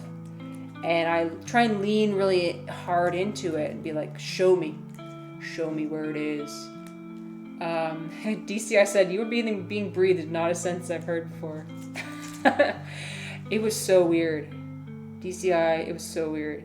I was doing yoga, for some context. I was doing some yoga, and then I got really overwhelmed. I was feeling really overwhelmed, so I lied down, right? And then I felt like I couldn't breathe. And again, you guys are probably going to say, it's because your subconscious took over. I know that you want to say that explanation, and I get it. And I think I see the truth to that, kind of. But I think there's a component of faith in it, right? that I'm choosing to believe in, and that's because I chose to do that, I think, is the answer. I chose it. The most important question: thin crust or deep dish? Neither. Ivan, I'm so sorry. Neither. Don't blink. Oh no! Wait, why? Are you on my? Refly says something to me all the time. He's like, "Go check your balcony."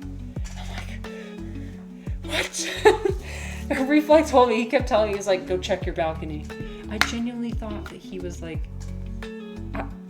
you can't do this to me. I will believe things. I will believe things. I'm very gullible. Oh, sorry. DCI said, it's almost like you're responsible for your own blinking, and then suddenly everyone is super aware of themselves blinking. Yeah. Oh, now I'm aware. Don't blink. Okay. You're responsible for your own breathing. But, okay. One for you. One for you, DCI. What do you mean by you? What do you mean by you? Got him. Got him. I love doing that, you guys. I love it when you're like, what do you mean? What do you mean by this? What do you mean by... This time I genuinely mean it. What do you mean by you? You lost the game. How dare you? I can't believe this, DC. How dare you come into my chat and tell me that? Wow. After everything I did. No. I shared a meme the other day and it said, you just permanently won the game. You can never lose again.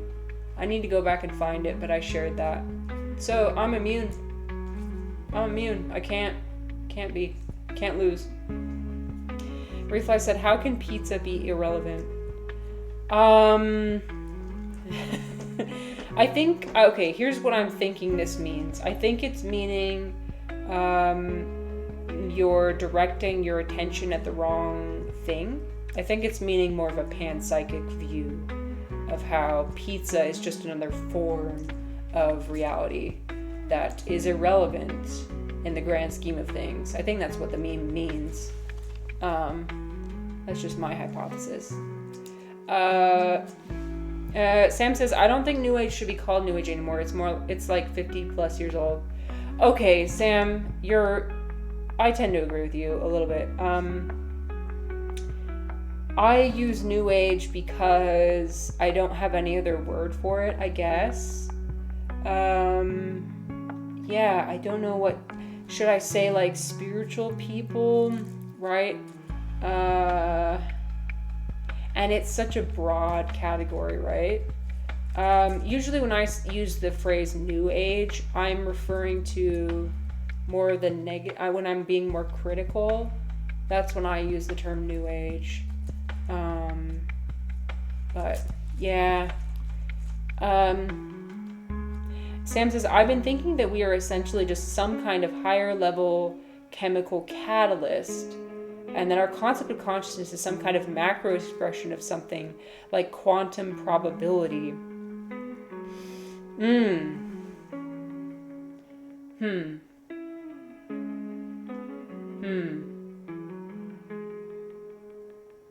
That could be interesting.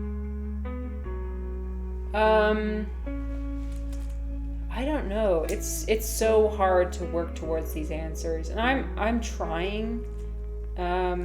Sometimes it feels like I hit a wall, right? A wall where I can't progress any further.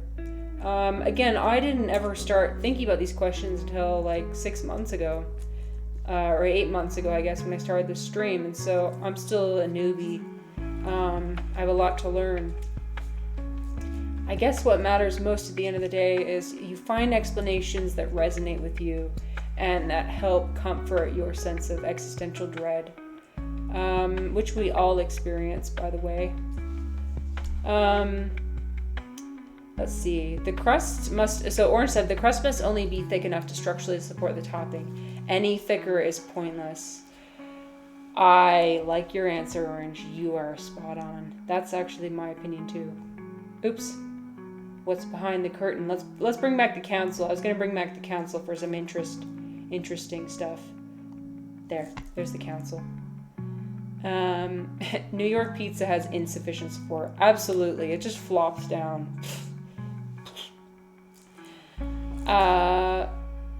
Let's see. I've been making my own pizza recently and they're great. Wouldn't even be fussed to have one from a restaurant anymore.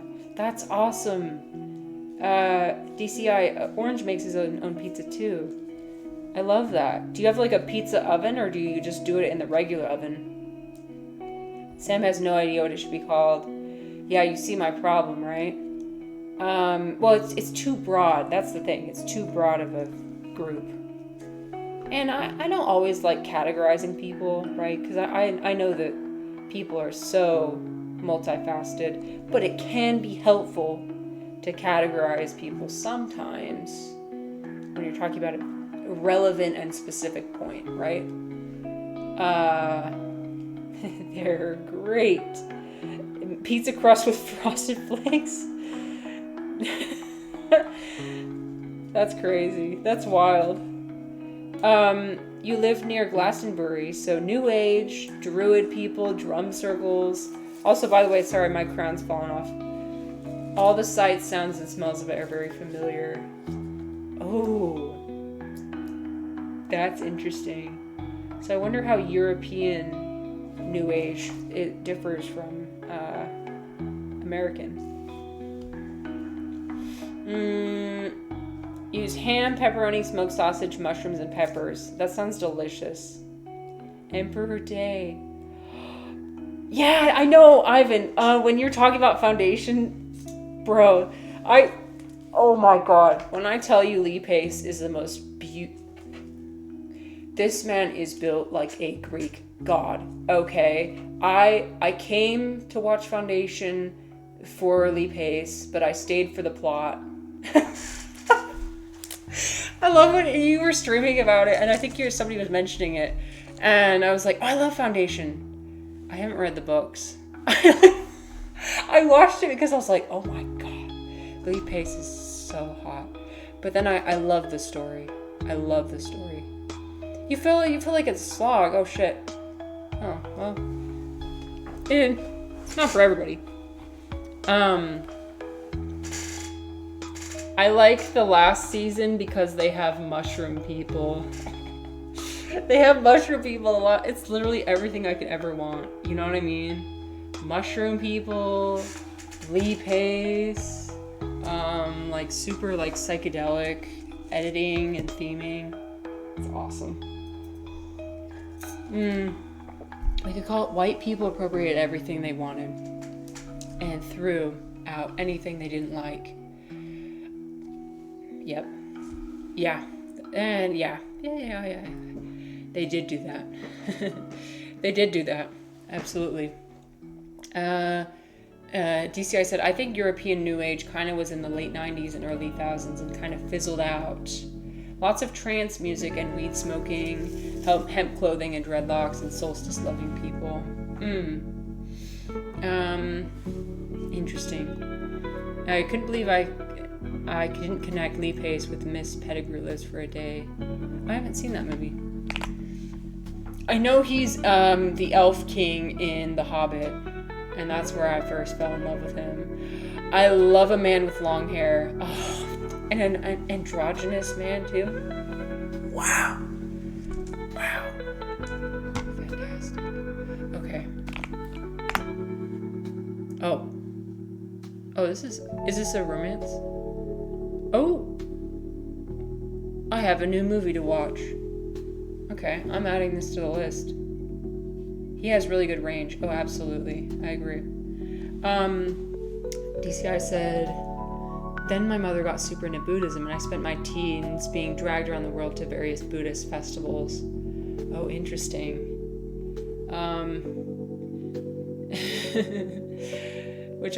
And Sam says, which I will say is quintessentially white culture. We need to be respected for our uniqueness. Yeah, I think that appropriation is a problem, but there can be appreciation, and that's what we should try and lean more towards. The man who will be mad at you for using his hair care products, right? Okay, you guys, I think this is a great place to end the stream. Let me see if there's anybody to raid. We gotta quit while we're at the top, you know, while we're having a great time. So let me see who is streaming. Oh, you guys, Eclecte is streaming. We're gonna raid Eclecte, obviously. Another underappreciated movie, A Little Chaos. Love that film. Critics didn't like it as a romance, but not primarily a romance. Thank you for the recommendation. I'm gonna write that down. I got my notepad next to me. Thank you. This was such a fun stream, you guys, and it was all possible because of all of you. I'm so grateful for all of you and what you've contributed, and I'm so excited to meet so many of the new people. Yes, this is a vase, Chinese vase. Yeah, I've got a lot of Chinese pottery in my house because my husband's Chinese American. So I know a lot about cultural appreciation. Yeah. Okay. What's Thank up, you guys. Beijing? What's up? Oh shit, Chozo, I was just ending my stream. But also, hi Chozo again. Okay. Raid. Join us for the raid, Chozo. Stay here. We're going to Eclecte. And Eris is still here. Holy shit, this is awesome. Chat GPT therapy, poop that smells like weed, Chinese karaoke. We got everything. Oh, thank you guys. Yeah, we talked. I guess you'll have to watch the VOD to find out what he means by that. Oh, we got it all here. Any raid message? The raid message is spam some hearts, some heart emojis. Like this. Okay, thank you guys. Let's go. Fantastic day today. Appreciate you guys. All right. Oh, I love that new emoji too. Okay, bye. Bye.